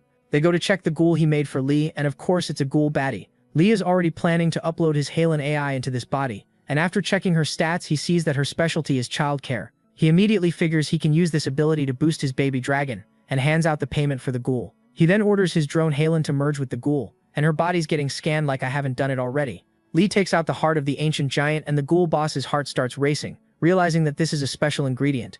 Lee pushes the heart into her chest, causing it to glow as she slowly opens her eyes and comes to life. Zhangzhou cannot believe that Lee just fused a legendary rank material so quickly with the body of a ghoul, and he decides to stick close to Lee to learn as much as he can from him. Lee and Halen leave, and he tells her that 2 of them will act as parents towards White. They spot Han Buell then, and he wants to talk about the terrorist attack. Lee doesn't want to talk about it and tells Han Buell that he learned about it accidentally, just before it happened, but Han doesn't give up asking how he learned about it then. Lee says from his underworld connections, but Han Buell doesn't buy it since the biggest guilds heard nothing about it. Lee asks, how's he certain these guilds didn't lie to him, which leaves Han Buell speechless for a bit, and Lee walks past him with a smirk. Han stops him however, and Lee's not too happy about it. Han lets out a sigh and says how he'll stop pretending to and lets him know that his father would like to meet him. Lee is shocked, almost like he just found out he has a long-lost son, because he has no clue why the Devil King would want to meet him. Han asks him if he's going to be okay, and with a tremble in his voice, Lee responds how yes he should be. Before Lee leaves, he lets Han Buell know that he is not the child of the Dark Land, and Han takes it as stoic as ever. Later, Lee's back in his room shitting bricks for having to meet that guy so early in the game, and has to figure out a reason for Han Buell's father not to kill him as soon as he sees him. The scene shifts to Holland coming to his senses after he fainted from White's screams as he wonders who the hell brought a Dragonian to school. He remembers seeing a guy stop the dragon stimulant, so it has to be him, and Holland makes it his life mission to kill this guy. Back to Lee in the training arena because he needs to prepare for his meeting with Han Buell's father. He has 3 ability cubes with short-distance space teleportation, gravity resistance, and time resistance skills. He combines them, and this makes his space control skill level up from S to double S rank, as he looks like an average Chernobyl resident while doing it. He thinks he's strong enough now to run away without dying when he meets the guy. He then decides to do a special training on Halen and White, where he'll throw magic bombs at them to increase their magic resistance, or straight up kill them. Plus he plans to record this too. Now we see Nadia stalking Sergei, who doesn't really like that, but she blushes saying how she wants to train with him. Sergei has no clue how Lee was able to riz such a difficult girl so easily, but then they sense an earthquake coming from the training arena, and after it's stopped, they decide to go in. But Sergei's face is painted with terror after he sees a shadow of a huge dragon looming over them. Nadia falls down, but Lee, seeing them, casually says what's up, like it's nothing. He explains how he's just practicing containing his magic, and Sergei's just surprised at this flex. Magic control while almost taking down the entire building. Lee introduces Halen as his AI ghoul-bodied assistant, and of course his daughter White, dragon. But then while speaking to Nadia, Bro turns into Tate the misogynist, telling her she's being incredibly rude as he walks right past her. A couple of days pass, and it's the weekend at the auction. Lee meets with Han Bile, who tells his father is waiting inside. Lee feels tense as he gets close to Han Gaban, but then spots a person who spent 20 years in the Dark Land and looks like a boomer version of Todoroki. Next to him is Han Bile's father, and the two of them aren't really on friendly terms. Lee's heart wants to burst out of his chest. Han Guban introduces himself, and Lee can't even scan him. How overleveled the guy is. The current item on the auction is a ghoul called Saren, and Han Guban asks Lee what he thinks of this ghoul. Lee knows he's being tested right now, and says the ghoul is nice, and Han Guban tells Lee they can make a deal on it, which shocks Han Guban, who calls for his father, but Lee shoos him away like a true Sigma Chad. Han Guban finds this amusing, and Lee says he'd like to make a deal, but first he'd like Han Guban to see Lee's next item on the auction, saying he'll like it, but the guy asks what if he doesn't like it, which makes Lee gulp in fear like a Looney Tunes character. The guy brings in the next item, which is a legendary magic purification potion, and immediately gets the crowd riled up. Even Boomer Todoroki's surprised, and Lee knows that he's surprised, because his lifespan was shortened because of magic. Lee decides to be bold, and comments how his item's more expensive than Han Guban's ghoul, but the dude is unrattled, and asks Lee if he can make more, and with necessary ingredients, Lee says he can make anything. The bidding starts, quickly reaching 4 trillion, and Han Guban calls Lee a very tempting child. Whoa, hold up Diddy. Hearing this terrifies Lee, so he asks Han Guban what's the rush, and if it has to do anything with El Potten, who's a guild leader of the Twilight's Wolf. Lee proposes a new deal. He'll also let Han Guban know where El Potten is, and in returns asks him to let go of Han Bile. Han Bile's surprised, hearing this, and Lee explains how he doesn't want Han Bile to be forced to act like their family. Usually acts, Han Guban says how Han Bile's still young, and if he lets him go, he'll get enemies from all sides, since his blood is still of their family. Lee explains how he trusts in Han Bile's strength, so his father asks him if this is what he wants too. Scared, he answers that he does want it. Han Guban then agrees to let him go, and Han Bile turns around to hide his tears. Lee then walks up and points ahead, saying how El Potten is over there, with a huge explosion happening, and someone grabbing Lee's potion. A hooded group of people burst in the room as their leader runs away with the potion. Lee actually intentionally leaked info about this auction to bait these guys here, and as he leaves, Han Guban starts to channel his aura, which quickly covers the room. Lee knows this place will soon turn into a war zone, so he needs to leave quickly. He grabs Han Guban and uses his short-distance teleportation to escape. Lee knows Han Guban and Boomer Todoroki will win the battle, but El Potten will be able to escape with his potion. Lee asks Han Guban for help, explaining how he knows where the stolen items will be taken to. Now we see Holland with his crew getting the items in their warehouse via teleportation magic. But just as they're about to leave with the items, a familiar bomb rolls up to him. It explodes, but Holland's able to put up a barrier in the last moment, saving himself. But his crewmates are dead. Lee bursts from above, and Holland can't believe it's him. He sticks the superhero landing again, and Holland Dragon Trauma makes Bro start twitching immediately. White lets out a shriek, which instantly knocks Holland out cold like a Mike Tyson punch. Lee feels lucky that the guy they hired to transport the stolen items is Holland. Han Gubal's on a standby, thinking how he came to help, but is just an observer. Later in Lee's room, he's happy to see he gained so much recognition points plus made so much money, all thanks to the auction, plus he's got a new legendary potion maker skill. Even though he was nervous to meet Han Guban, everything turned out well. Later that night, Lee goes to a rooftop looking for Xian, who creeps up behind him in all black. Lee immediately notices she's wearing makeup for the first time ever, and if he wasn't an awkward loser when it comes to chicks, he would definitely get some tonight. He gives her a small box as a present, and it's magic earrings he made himself. She takes them and puts them on, then blushes, saying how they need to go. Lee's glad she's softened up and thinks how he would have never accepted this assassination mission if their target wasn't an illegal weapons dealer, Mahjong Chul. The guy also collects rare cubes. Siafun thanks Lee for the gift, and they talk about their mission. They only need to kill this one guy, and not his thugs, and they'll get 100 billion plus all the items they are able to loot. She tells Lee to try and not slow her down, and a bit of blood splattering later, they're done with the mission, with Lee even finding a skill cube he needed.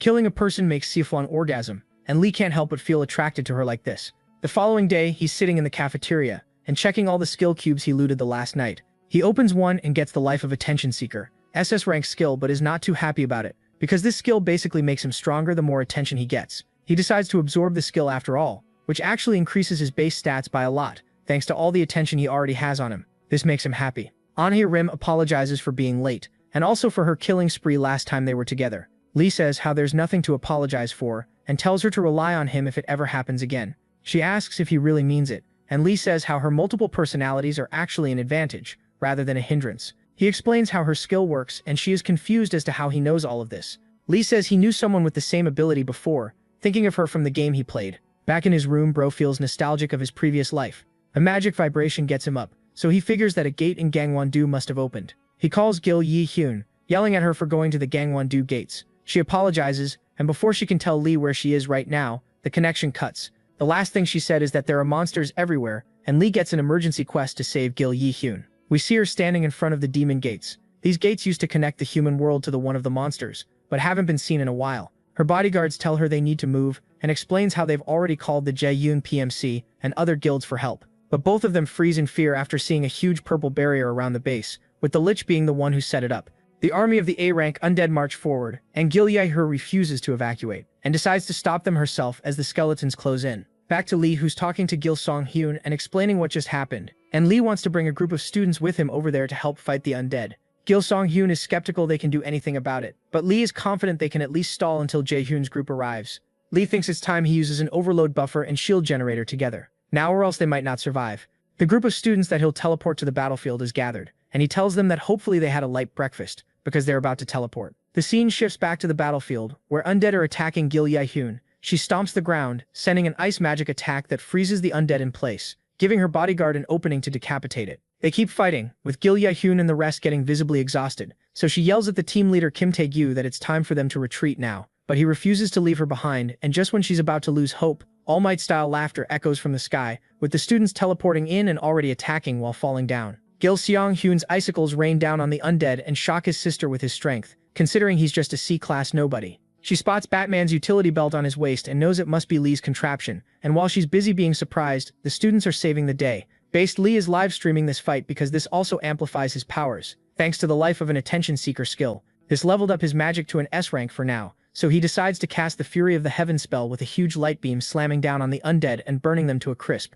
Gil Yi-hyun is taken aback too, and seeing all the undead gone shocks her even more. It seems she's here just to be shocked. She figures out Lee's the one who cast the Fury of the Heaven right now, which is an AoE heal and damage dealer. Lee gets a notification that he's completed the quest to save Gil Yi-hyun and so many achievements that even Snoop Dogg would be jealous. Achievements in this world level up your status, and despite it still being rather low, Lee can feel it growing. He tells the students to help the injured, and Gil Si-hyun's trying to be edgy says how he'll think about it if Lee begs him first, which makes Lee think how he should kill this guy. It's time for him to remove the Lich's barrier, asking for John-hoon's, Hanbuel's, and Gil Si-hyun's help. He still objects, arguing the Arch-Lich is an S-rank monster and they need to wait for professionals, but Lee wants to do it now because that would get him an achievement of historical class status. He tells them how they will kill the Lich too, and all three get scared. Lee asks Gil Si-hyun if he's really not coming then and how he really needs his help, so the guy finally accepts. They get ready for the hunt.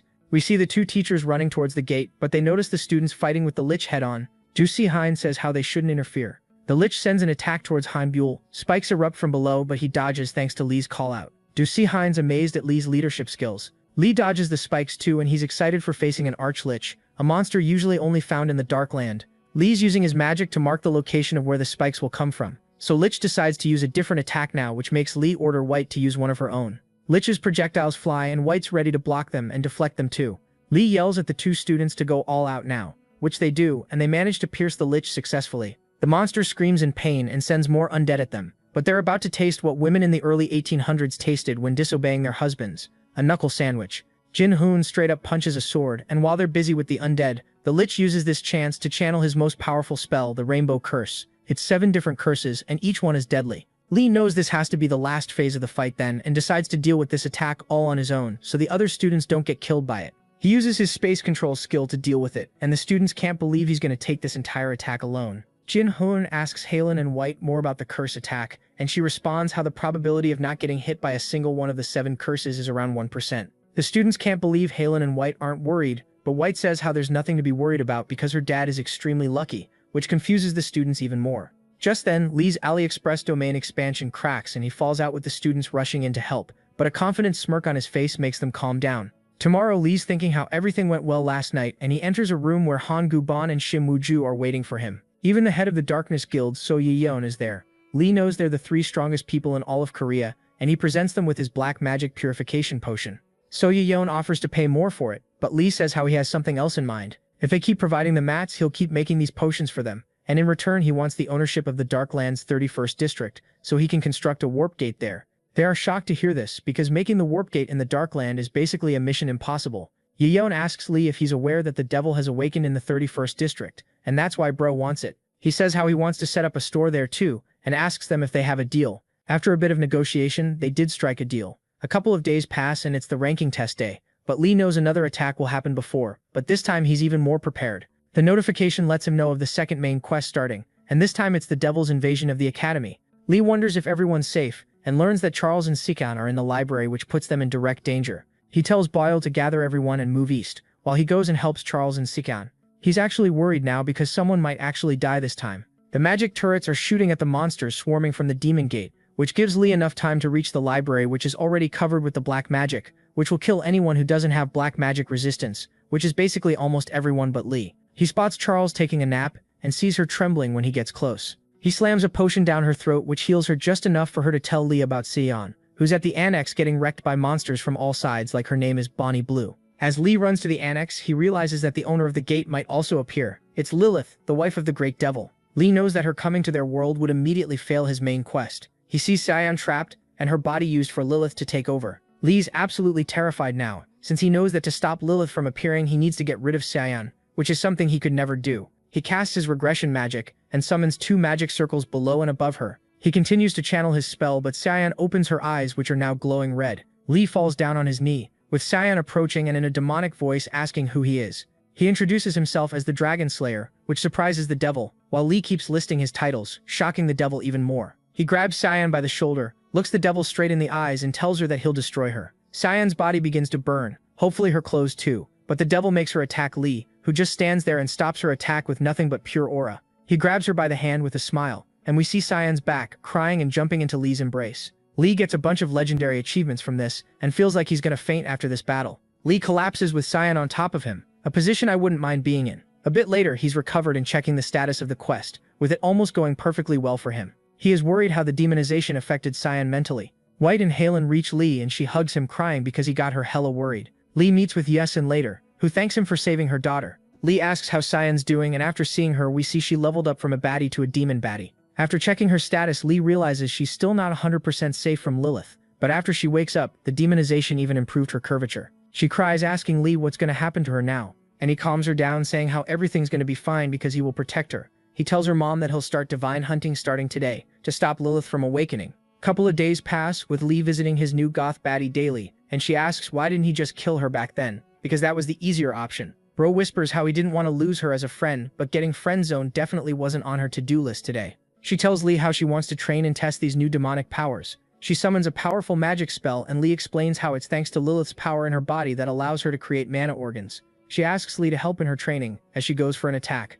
After a bit of sparring, she asks Lee if he was hurt after he saved her from Lilith, and after he confirmed it, she asks if he's still in pain, but now he's good. She's glad to hear it, and Lee's glad that she's glad. Later, he's talking with Boomer Todoroki about the gate being done, with Han Guban saying how the gate is working way better than expected. Lee says how the gate can be used every 3 days, and they can auction the usage of it on the days they don't need it. Their meeting is interrupted by Lee's drone notifying him of an emergency, and Lee apologizes for asking them this but asks them to come with him now. The scene shifts to Sion's room and Vento reaches her there, and she's in big dookie now since the mansion is unguarded. He says how he wants her mana organ, and is this what we call it nowadays? Hold up bro, says he's actually not interested in women, which makes her disgusted for some reason. She mentions Lee, and this makes Vento giggle and take the role of Hisoka, saying how he'll wait for Lee to ripen before playing with him. Sion calls him Diddy type of crazy, but bro's done talking and appears in front of her in the blink of an eye. He reaches for her assets, but the power of Lee's jealousy makes him teleport between them immediately. This makes Vento almost bust a nut, but after seeing Lee's backup and Sision's pissed mom, he teleports away quickly.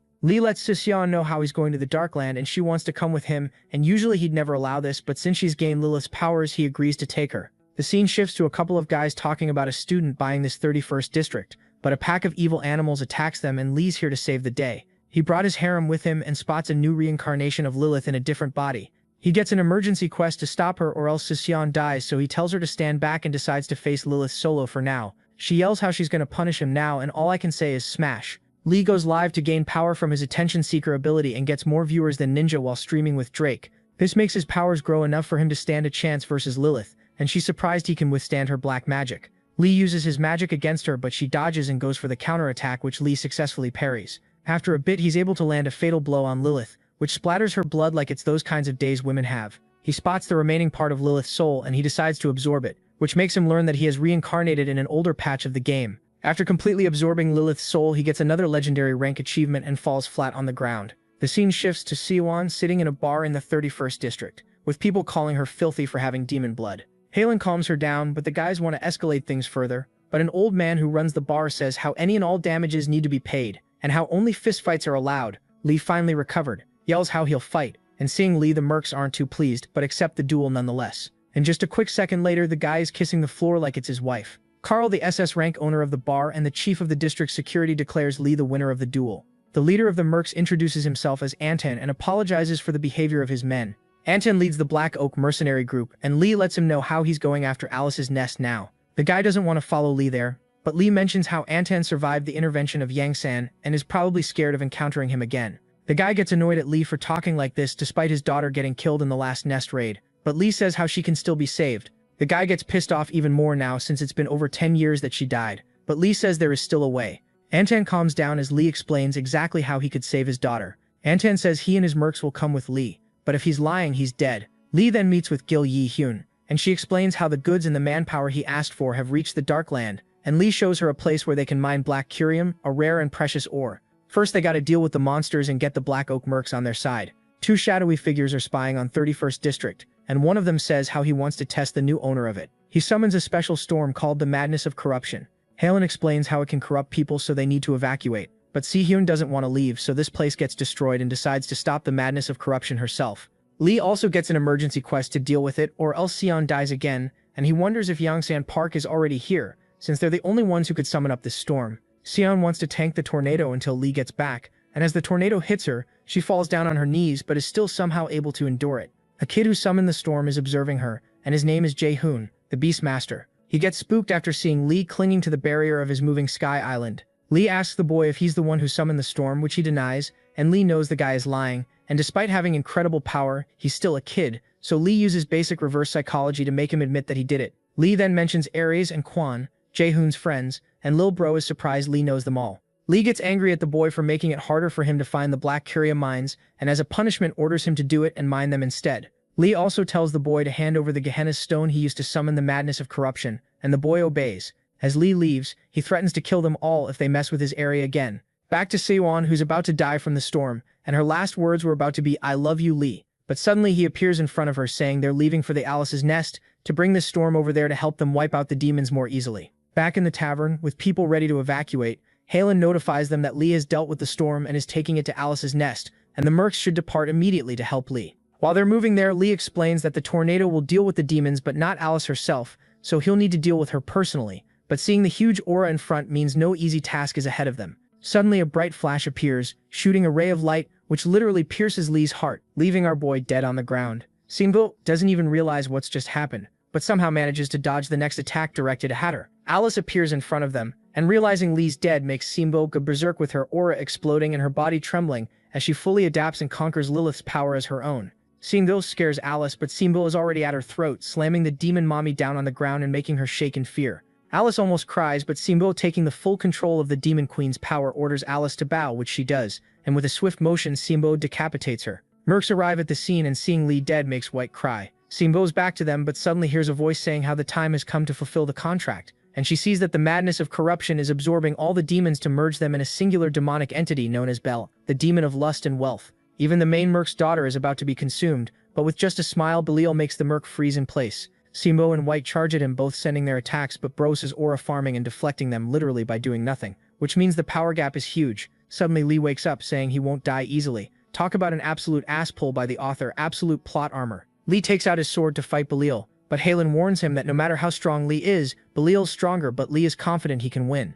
He calls Belial by a different name, Satanel, and this surprises him, but Lee calls himself the Apostle of Raphael as he charges at Belial. But we go back a bit to see what actually happened to Lee after getting pierced through his heart, and a notification lets him know that he was summoned here by a divine being, and Lee immediately realizes who it is, noting that he maxed out his luck stat just for this encounter. He calls this being by its many titles: the one who cut off the arms of the goddess of luck, the one who destroyed the sword of victory, and the one who sees the darkness beyond the truth. This being is amazed at Lee's knowledge. Lee knows that thanks to his maxed out luck, he was given a quest that triggers just when you're about to die. They have to gamble, and Lee actually wins, which completes the quest and allows him to choose one legendary rank achievement, and he says how the one he wants is not on the list, and this being itself chose an achievement that was not on the list when it defeated the goddess of luck. This makes it almost kill Lee because there's no way he could ever know that. Lee trembles but comments how this being Dekra needs to give him any achievements he requires, or else the goddess of time will be pissed at her.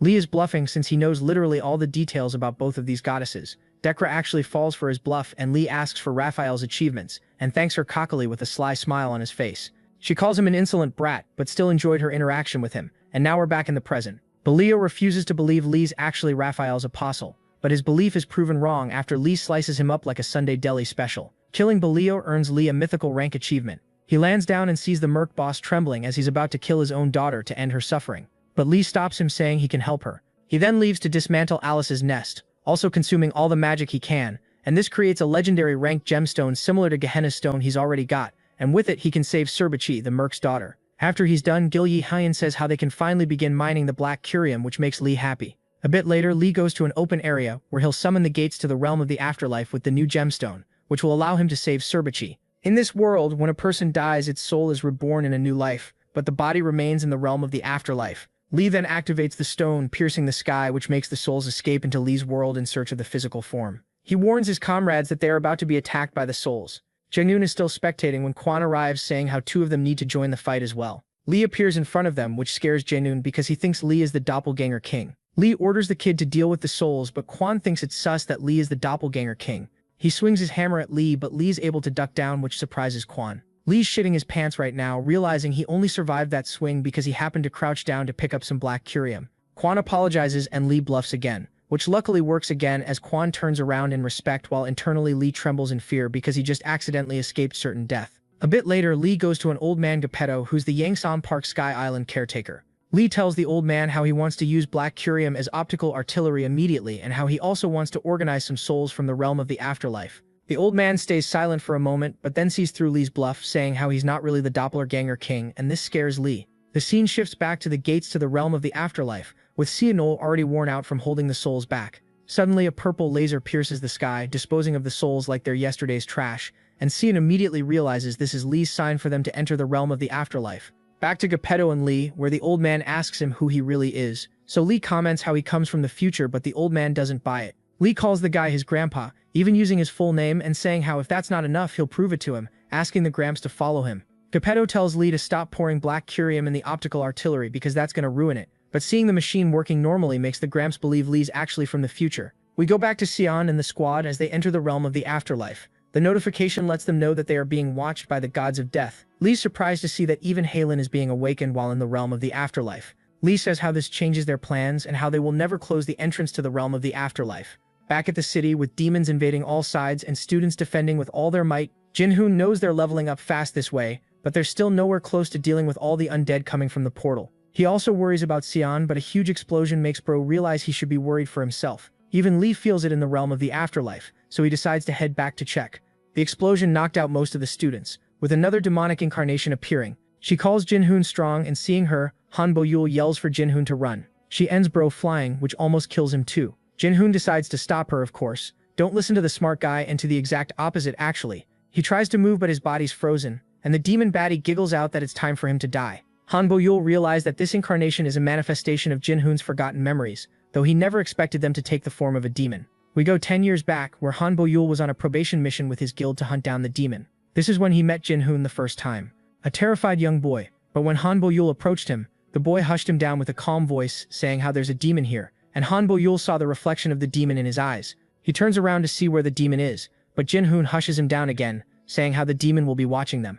Han Bo-yul's guild took care of Jin-Hoon, where they learned that the demon they were chasing birthed the boy during her human form. Back to present with him facing his literal mommy then. Lee barges in between them, saving Jin-Hoon, naming the demon Mommy, Asmodeus, the female version of Asmongold. As he's about to kill her, Jin-Hoon grabs Lee to stop him, which means he regained his memories back. But as Lee turned around, Asmodeus dug her hand deep into his intestines. Jin-Hoon blames himself for that, but Lee reassures him he's fine, as he apologizes to Jin-Hoon for this, but he has to slay the demons as the apostle of Raphael, which he does. The evil energy leaves the body of the girl and she falls unconscious. Back to the realm of the afterlife, where Sunyan is hiding. While Yangin Park guys are fighting the devils, they rush out of the realm of the afterlife, with Halen charging after them. As they leave, a huge blast appears in the distance, hitting the devil and blasting his arm clean off. Halen grabs pieces of its body, and Sunyan grabs her because she forgot she can't fly. But the mission is successful since they got a part of Balrog, the demon, as Lee ordered. Lee's back in the tavern later, ready to heal Surbachi. We get a time skip of a couple of days with all the undead almost completely killed and the gate closed. Lee's teacher tells him to return to the academy, even though he's clearly outgrown it. They will even allow people of any age and power to join the academy. Lee's happy to hear that, plus even the graduation will be held early, which means a lot of powerful people will be gathered at the same place. The following day, Jin-hoon meets with Lee and they're talking about all that happened yesterday. He even sees White will be attending school too since they've lifted the age restrictions. Lee pats her on the head saying she'll be the best student. He then gets a call from Gil Yi-hoon who informs him that a huge massive black thing has erupted from Alice's nest. He tells her to stop anyone from trying to enter it, but she can't help but feel amazed at this big beautiful black tower-like thing. Hwonbyeol's having typical Vegeta thoughts. Oh, I got stronger, but Lee's stronger still. He spots multiple shadows dashing around the academy, and he uses his new skill Wang Meiyong to stop them in place, but the shadows continue to move. One of them attacks him from behind in a cliffhanger.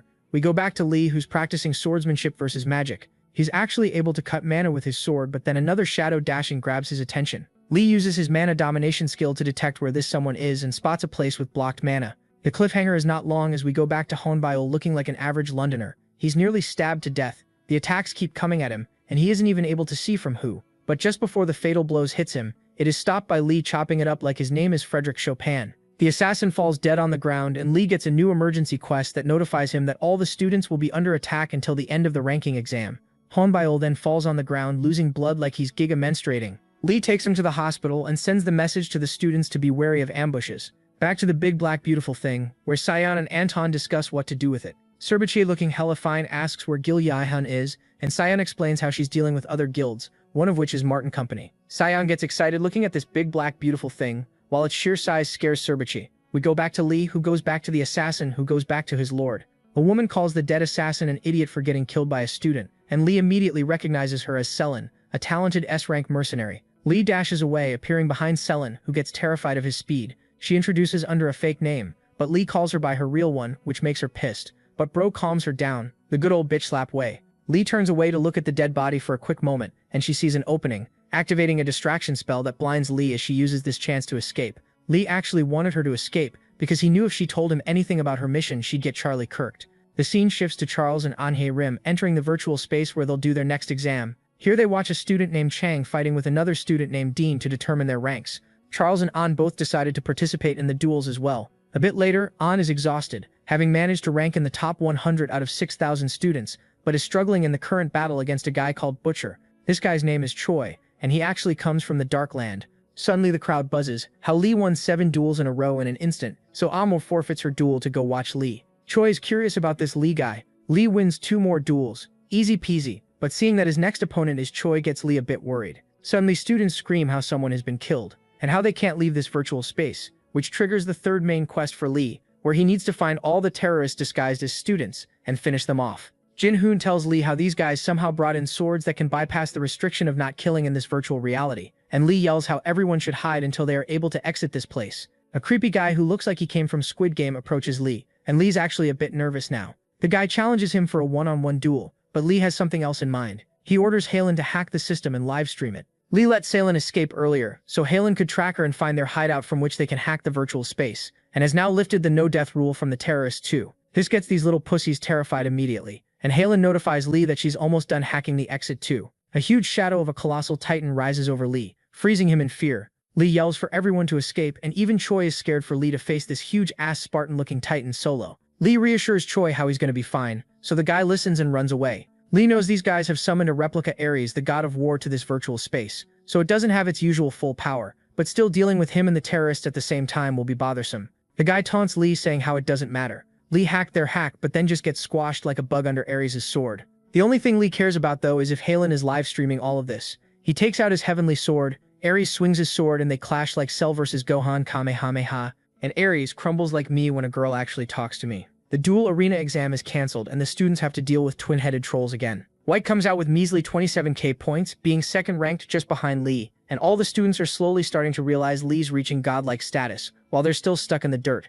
Lee comes out with a score of 35k, reaching first place, and at this point the students are just used to it. But this weird-ass pose keeps Lee in the loser rank despite his strength. Lee and Seon go to the southernmost part of the Dark Land, and Lee wants to get to the island on the other side. They fly above the sea, but an S-grade Kraken appears about to turn this scene into an average episode. Or maybe not, because Seon completely loses it, because her makeup got ruined, and turns the Kraken into mincemeat. Even Lee's shocked seeing her like this. They reach the island where they find 2 swords emitting insanely powerful auras. Lee explains how these two swords were wielded by Archangel Luciel and his demon form Lucifer. The after image of Lucifer appears presenting a challenge. They need to draw one sword and attack him. Lee goes for the holy sword and Seon goes for the demonic one. The burst from the sword almost kills them, but Lee's still standing completely exhausted. Seon too, and Lucifer complements their endurance. Lucifer warns Lee that the world's end will happen soon and asks him to strike him now. Both of them swing their swords and slay the entity, gaining another sea of achievements. Later in the academy, Lee's talking to Han Buyul,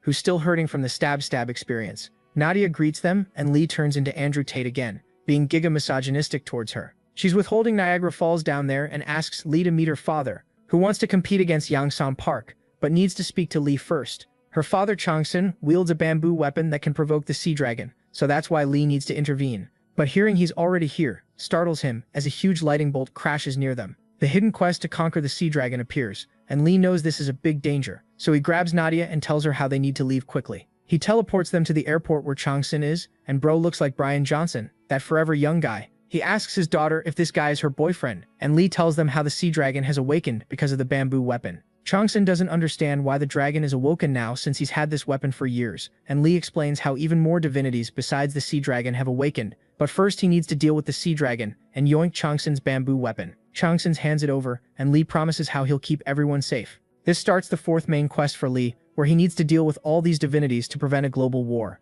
The scene quickly shifts to the 31st district of the Darkland, where Siyun and Serbichi are seeing something huge appearing in the distance, behind the fog. Lee appears in front of Shenron from Temu, asking to negotiate, but his body freezes just from being near this powerful divinity. Lee mutters how he wants to save humanity, and asks the dragon to lend him his powers, and surprisingly the dragon accepts. Lee hands him the bamboo and the sea dragon disappears into the water, with Lee understanding that all these events mean that the day of the Great Revolution has begun. Back to Siyun again, she feels the presence of Lilith, who is quickly moving towards her. Seishin's worried about this, but Lee knows being worried won't stop her, so bro's already channeling a spell that summons the sea dragon to the Dark Land. Lee asks to borrow back the bamboo, but this time in the form of a sword, which the dragon accepts as long as Lee praises him far and wide, so Lee summons multiple drones and broadcasts his dragon ass-licking to the entire world. The dragon can feel the power from the views, and if this was the case in real life, Mr. Beast would run the galaxy. The dragon flies towards Lilith to stop her, and his dragon jizz slams into her, but she manages to block it, so bro sends more backshots towards her. Lee and Seishin use this chance to attack her from the back, and Seishin gives her a new belly button. Lilith cannot believe Seishin managed to get that sword, but Lee's coming with the next attack. She puts up a barrier, which he splits in half, and at this point her entire body will just be belly buttons. How much they're piercing her. She dies painfully, which gives Lee pages of new achievements, and the system lets him know that he's completed the fourth main quest. It also raises the difficulty, which Lee's not a big fan of. Now we see Han Buyul in some kind of limbo, where a yokai king Igoduxini appears asking Han Buyul if he wants to use his magic to protect the people, which he confirms. Now we see Sergei actually fighting Rudolph the reindeer on steroids, also known as Igoduxini. The creature stops its attack mid-swing. Well, actually Lee froze the monster in time and space. Two of them move away, and the monster punches the air like a complete idiot. Lee then opens a portal out of which comes Han Buyul, and seeing this pure aura entrance startles the monster. Lee tells Han Buyul to not kill the monster and actually tame it as a minion. Han Buyul releases so much aura that aura borealis lights ain't shit. Later, back at the class, students are learning about the Amazon, which is inhabited by elves and fire dragons and a huge-ass world tree. The teacher says how the top 100 students will be sent there for a while, and hearing this, Lee remembers that the third disaster is about to start. With all this shit happening, this kind of feels like Earth recently. Sidian's stuck in the Darkland thinking about Lee, and when Serbichi appears and calls her the wife of the district owner, Sidian's cheeks blush giga red as she says how they're just friends. Serbichi suggests both of them go to Amazon to help Lee, and Sidian, acting like a tsundere, says how she'll do it only because Serbichi is asking, but my demon baddie knows what's up. Dusuk's telling students in Amazon how the area is rather safe because there's always triple S heroes around here, and Lee comments how meeting these heroes depends if the elves will attack them or not.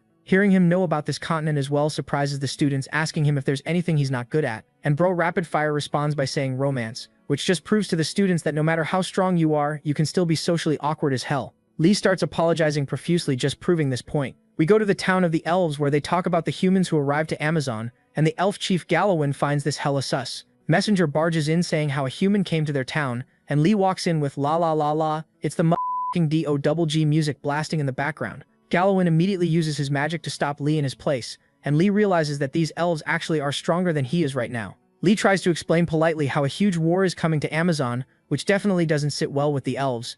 Sion and Cerberchi reach Amazon and are immediately attacked by a giant snake dragon which gets its head circumcised almost immediately. The triple S rank Knights of the Round Table Ian and Dumont arrive saving the students. Lee's doing his usual op magic shenanigans in the sky and Choi gets a random ass upgrade and gains the powers of the Knights of the Round Table, while Lee and Galawin are chatting in the sky. The elf Gramps knows that if the invasion of the underworld snake dragons continues everything's going to hell, when suddenly a hella hot mommy appears. Avnil the fire dragon chief, Ian the icebird's mother's also here. Lee knows he cannot 1v1 any of them and needs to keep the situation from escalating, which is going to be hard because Avnil thinks Lee's the one who started this quest. Galawin says how they need to hear Lee's side and Ian agrees. Lee then explains how he can use the emergence of these underworld snake dragons to enter the underworld himself and get the Holy Grail hidden there. Avnil flicks her finger saying he's not worth keeping alive and a huge fire swallows Lee whole. Students seeing this get scared, but suddenly Ian Hirim gets upgraded to a Knight of the Round Table too, which triggers a hidden quest for her to draw the Galahan's sword. She immediately sprints off to find it so she can save Lee. Ian and Dumont decide to help Ian Hirim by killing everything in her path, and just as she's about to reach the sword, the three boomers fly in to stop her. Avnil actually kills the snake dragon behind her, saying how they're here to help her since the Great War has already begun. A huge tremor shakes the earth, which causes more underground creatures to emerge. We see Lee lying on the ground thanking his plot armor again. He checks the quest window trying to come up with a strategy on how to tackle the Knight of the Round Table quest. He remembers the legend of King Arthur and this inspires him to spend 100k points on something. That something being a huge-ass giant glowing light in the sky representing King Arthur's soul, and he summons Excalibur which immediately draws aggro of all the monsters. Rim immediately figures out that King Arthur's voice sounds awfully similar to Lee's, so she starts running and calls Ian and Dumont to go with her to get the Galahan's sword, explaining that that's the fake Excalibur used as a diversion. Lee unlocks Jester class, which further increases his strength based on the attention he gets. Ian and Dumont stay behind to stop the monsters from chasing Rim, but another huge-ass snake dragon appears wanting a bite of her ass, but Lee yoinks her high in the sky and saves her life that way. He takes her directly to the sword and she pulls it easy peasy, which triggers the fifth main quest, Holy Grail War. Lee sends the signal to Halen who instructs Dusek to seal the entrance to the underworld, which he quickly does.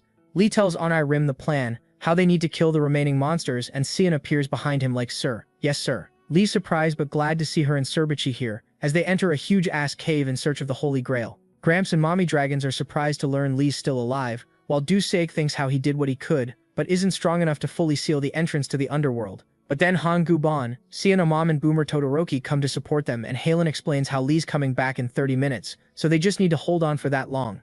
The war rages on, and 30 minutes are almost up. That's 29 minutes and 30 seconds longer than I can last you know where. As the countdown reaches 0, Lee, like Shinkansen, pierces out of the ground holding the Holy Grail and with it completing the fifth main quest. Lee unlocks the Jester God class, which previously belonged to Jake Paul. Later in his room, the status window lets Lee know he's gained God status finally, and now needs to complete the past, which will level him up to middle-level divinity. He lays down and activates the Trace of the Past system, which teleports him back into his past. He spawns in the first VR game he's ever played, which is a completely different game than where he was just a moment ago. He then teleports to the second VR game he's ever played and suddenly feels incredible pain swarming over his body. The system forcibly plunged him out of the Trace of the Past back to his world, where a huge-ass tentacle monster is coming out of the portal. It almost kills Jin Hoon, who's saved by Han Boil at the very last moment. Dusok uses his heaven-breaking sword to attack this divinity, but the attack just seems to piss it off. Dusok knows only one person can deal with this monster, but White lets them know how Lee's still asleep. Sion flies towards his room, but just then Lee reaches the battlefield.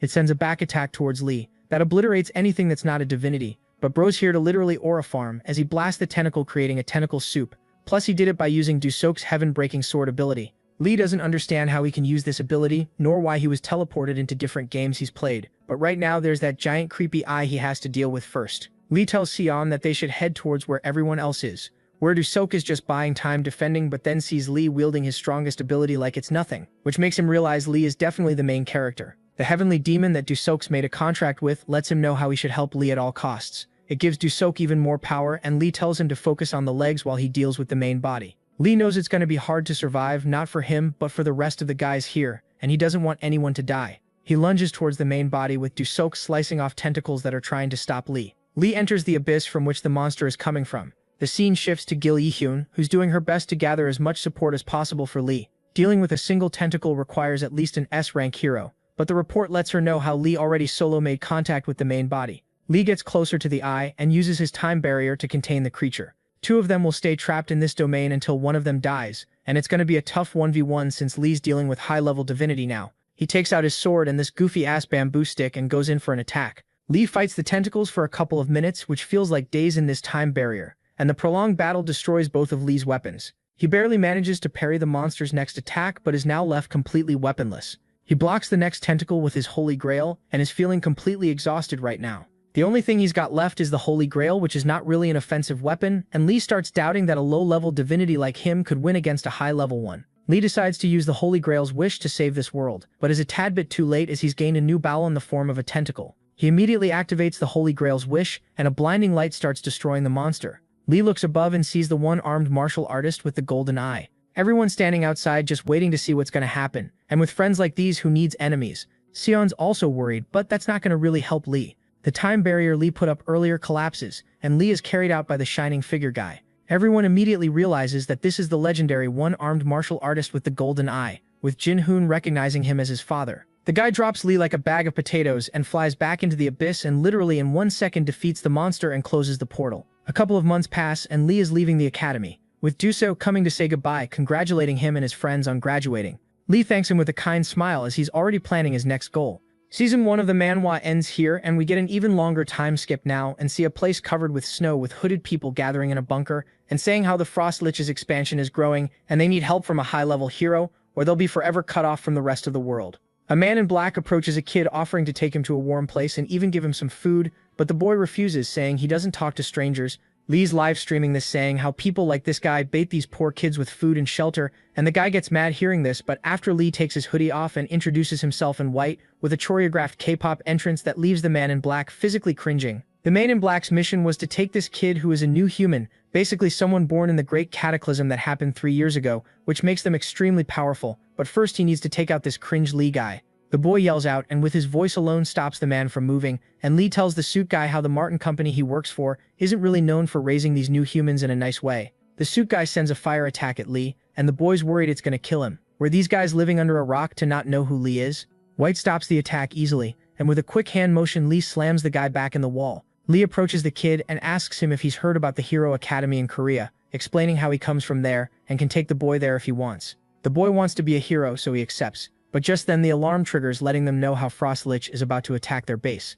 The boy gets poopy pants, but Lee calms him down, saying how he and White will deal with it. The boy asks if both of them are level 8, and we learn that after the Great Cataclysm, the ranking system has changed, where we have 10 levels now. As you can see here, the soldiers get ready to defend the base, but Lee just strolls in and, removing his coat again to have the flamboyant entrance, says how they'll deal with the Lich. The scene goes to the Martin Company's headquarters, where Julia Martin greets Gil Jang-hyun, the older brother of Gil Seon-hyun.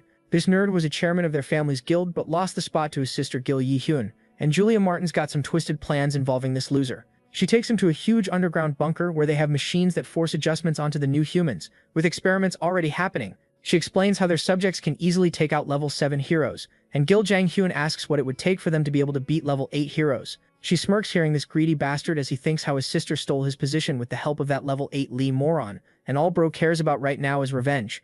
Lee's already dealt with the Lich and even sent the boy to the academy, and while exploring this dungeon he sees someone curled up with the bright spotlight on them like their husband was just shot in the neck, and they're a mourning widow. He approaches the half-demon half-dragon Loli, who says how her mom went to buy milk a couple of days ago. Lee asks if her mother is Carvian, which the girl confirms, and Lee figures that this means that the Dragonkin War is about to start. He tells the girl he'll find her mom, which puts a smile on her face. Lee tells White he's ditching her for now because he's going to a dangerous place known as the Chaos. Level 10 beings exist here, so it's going to be dangerous for him too. The scene now shifts to Du Seok, who's thinking most of his students surpassed him in power, so he needs to train to level up too, and I think that almost losing your liver is not really the training he's had in mind. He can't even track the attacker at all, while the shady guy is literally standing in front of him. Its eyes pierce Du Seok's soul, and after a quick battle, all of Du Seok's attacks were completely nullified. Slim Shady goes in for another attack but steps back after quick sword attacks come his way, and it's Nadia who's come to save the day. Seeing Du Seok faint means he's not okay. Who's the real Slim Shady now? With these rhymes, Shady attacks Nadia, now sending her flying back, but then Halen sends her a quick strategy on how to deal with adjusted new humans, and there's so much text that by the time she gets to the half of it she'll be long gone. She scrolls in panic and spots one important tip to send all her attacks at once, which she does, and kills the Shady guy instantly. Now we're introduced to Fayan, the demon dragon tribe lord, who's talking to Carvian as she offers her life to him to save her tribe. This pisses the emo bro off, and legit they're two different tribes. One called Demon Dragon, and the other Dragon Demon Tribe. Crazy. She explains how the massacre that happened between their tribes was caused by the evil deities, and not her tribe, but Fan doesn't buy it, so he decides to kill her for coming here to lie in his face. When Lee miraculously appears to stop him in the form of a hologram, Fan destroys Lee's illusion, but another one appears behind him, so Fan orders Lee to introduce himself, which he does, saying he's the jester god. Fan goes for another attack, but Lee casually stops it, which scares the demon dragon tribe lord. Lee says he's here to save this mommy behind as he fingerguns Fan and teleports the two of them away. Fan orders his men to find them both and kill them. Lee teleports them back in the cave, with her explaining how this will just start a war between their tribes. Lee explains how if they find Belial, they'll have proof that evil deities committed the massacre long ago, which is going to be a bit tough because demon dragon soldiers are already here for the two of them. Lee takes out his dragon blood hunter wand, which sucks their magic dry like they've just received the best sloppy toppy ever. They fall down on the ground, but Fan is here too, who still doesn't believe Carvian when she says how Belial was behind the massacre. She falls down on her knees, saying that she'll let him kill her with no resistance if he allows her to become Sherlock Holmes and investigate Belial first. She says how this human gave her this info, and Fan wonders if this human is to be trusted while Lee's losing control over the wand that is sucking everything around because it has a mind of its own. A thought mind at that. A bit later, Lee explains how he'll make Belial confess as he opens a portal to the chaos where he's hiding. We see Belial also doing some profuse sucking, soul sucking in the chaos. He also swallows the soul, so he's not a spitter, and is now strong enough to leave this dimension and go to the celestial dimension. His butler reports that Fan and Carvian are still fighting, and Belial's excited to hear that, because if they annihilate each other, the entirety of the chaos will be his to rule, and he would succeed if it was not for that meddling kid, who brought Fan secretly close to hear everything. And seeing Lee behind all this doesn't sit too well with Belial. Belial says how his king spoke of Lee as the hope and a variable of this world, and Lee's surprised to hear this, asking what he means, and what he means is just attacking them all straight on. But of course Belial is defeated just a couple of moments later. He wonders why did his king Lucifer forsake him, as Lee explains how dealing a fatal blow to Belial will be hard in this dimension. Belial explodes with aura, and Lee buys a new ability which he instantly uses on Belial, basically pulling him into Lee's domain. Lee asks why the hell did Lucifer call him a variable. He takes out the sword Lucifer wielded in his angel form, which is more like a handle than a sword at this point. Belial's body starts dispersing in Lee's domain, so Bro gives in and comments how he has no idea what Lucifer meant too, but he knows that the world is constantly dying and Lucifer is giving it his all to stop it, and if he called Lee a variable, it means that he's hoping Lee can help him save the world. Did we just get the main Satan as the good guy? Is this real world? Lee wonders if there's a deeper reason behind him being summoned in this end of the world game, and takes out his holy grail thinking how he wanted to use its single wish to return to his own world. But now that's changed, as he wishes for the fragment of chaos, which will greatly empower Lee and help him reach the final stage more easily. However, the power of this fragment is beyond the holy grail, and the only thing it can grant Lee is to fight the current owner of it, so he accepts this offer and uses up his wish for it. We now see Lucifer confused as to why did God forget them, vowing to save the planet. One armed martial artist with golden eyes, Gangchiel, approaches Lucifer, explaining how the outer gods will help him when he breaks through. But Lucilu doesn't want to accept the end of the earth whether he breaks through or not. Gangchiel says how that's impossible, so Lucifer immediately flies to kill him. Carvian and Phaon bury the hatchet, but a bright light pierces the sky of the chaos, and they immediately realize it is from Gangchiel and Lucifer in fighting, and they decide to join the fight to stop Lucifer from opening the heaven beyond the heaven. Lee finds himself in the wrecked ruins of the Dungeon of Fortuna, the goddess of luck, where a voice is challenging him to basically do some gambling, as the deck of cards spawns in front of him. How lucky, but what did you expect, bro? Wins all 4 games. And for the next game, he's going to play Equipment Enhancement game, where he will randomly roll a number from 1 to 10 times, and he needs to upgrade his weapon to +9, and if he fails, he will lose his Lucifer's sword. He begins the game, and of course he beats this one too, but becomes greedy and rolls an enhancement again, and at this point, bro is literally luck incarnate. He beats the next game as well, with the voice telling Lee how he actually doesn't want to duel him, since Lee is extremely lucky, which is not what Lee expected at all. The voice explains how before gods there were titans who ruled, who were overthrown by Kronos, which Lee already knew, but he didn't know that the titans were about to come back. If Lucifer opened the heaven beyond heaven, Lee figures this is actually different from the game he's played, and he asks the voice what would happen to humans then, and yeah, total annihilation. The final game remains for Lee to unlock the Fragment of Chaos, and now he needs to stop the titans. He will get to use the Fragment of Chaos while doing this game, so Lee accepts and decides to go to the realm where the titans are imprisoned, and finds any potential allies.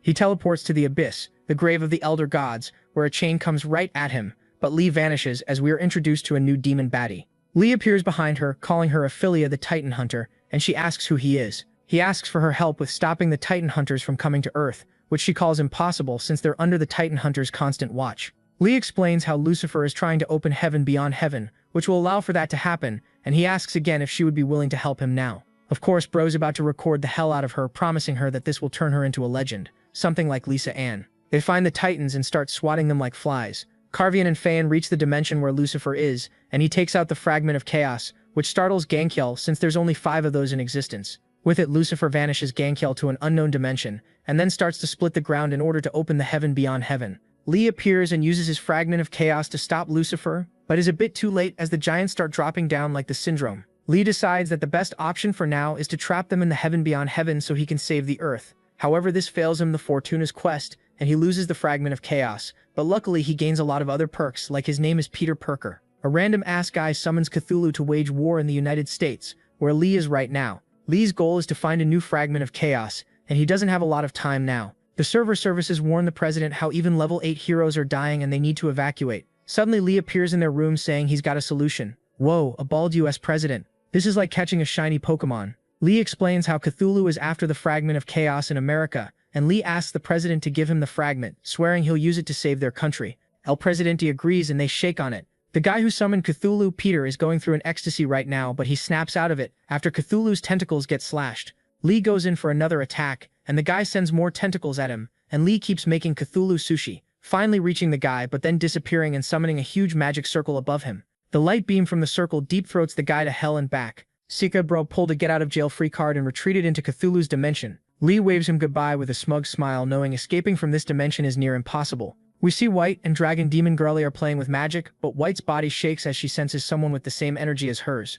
Lee teleports to her asking what's up, and she says how she can feel the being with the same energy as hers approaching quickly. Lee decides to take her to the chaos, as we see Gankiel talking to Carvian and Phaon about Lee trapping the giants in the abyss. Suddenly the place shakes and a huge pure-blooded dragon rocking complete nudity appears above them. He is the great divine Kephren and Lucifer's friend, and is here asking for help. Lee teleports here with White behind, and seeing the dragon here surprises Lee. He offers Kephren the fragment of chaos so he would leave them alone, but bro's currently interested in the little girl behind like his name is Jeffrey the Big E. Gankiel backs Lee, but the dragon says how there's no need for a fight if he hands the girl over, which kinda is saying let's fight. Lee says how he's never giving her away, and the dragon gets enraged hearing this, but Lee takes out his trusty Op Dragon Hunter wand to block the monster's attack. He goes live to get bonus power from the attention-seeking trait he has, and after surviving that attack, Lee gets thrilled to be challenged again after so long. Lee gets 2 billion viewers on his live stream, and what the actual fuck is that? It's like the entire population of India tuned in at once, skyrocketing his stats.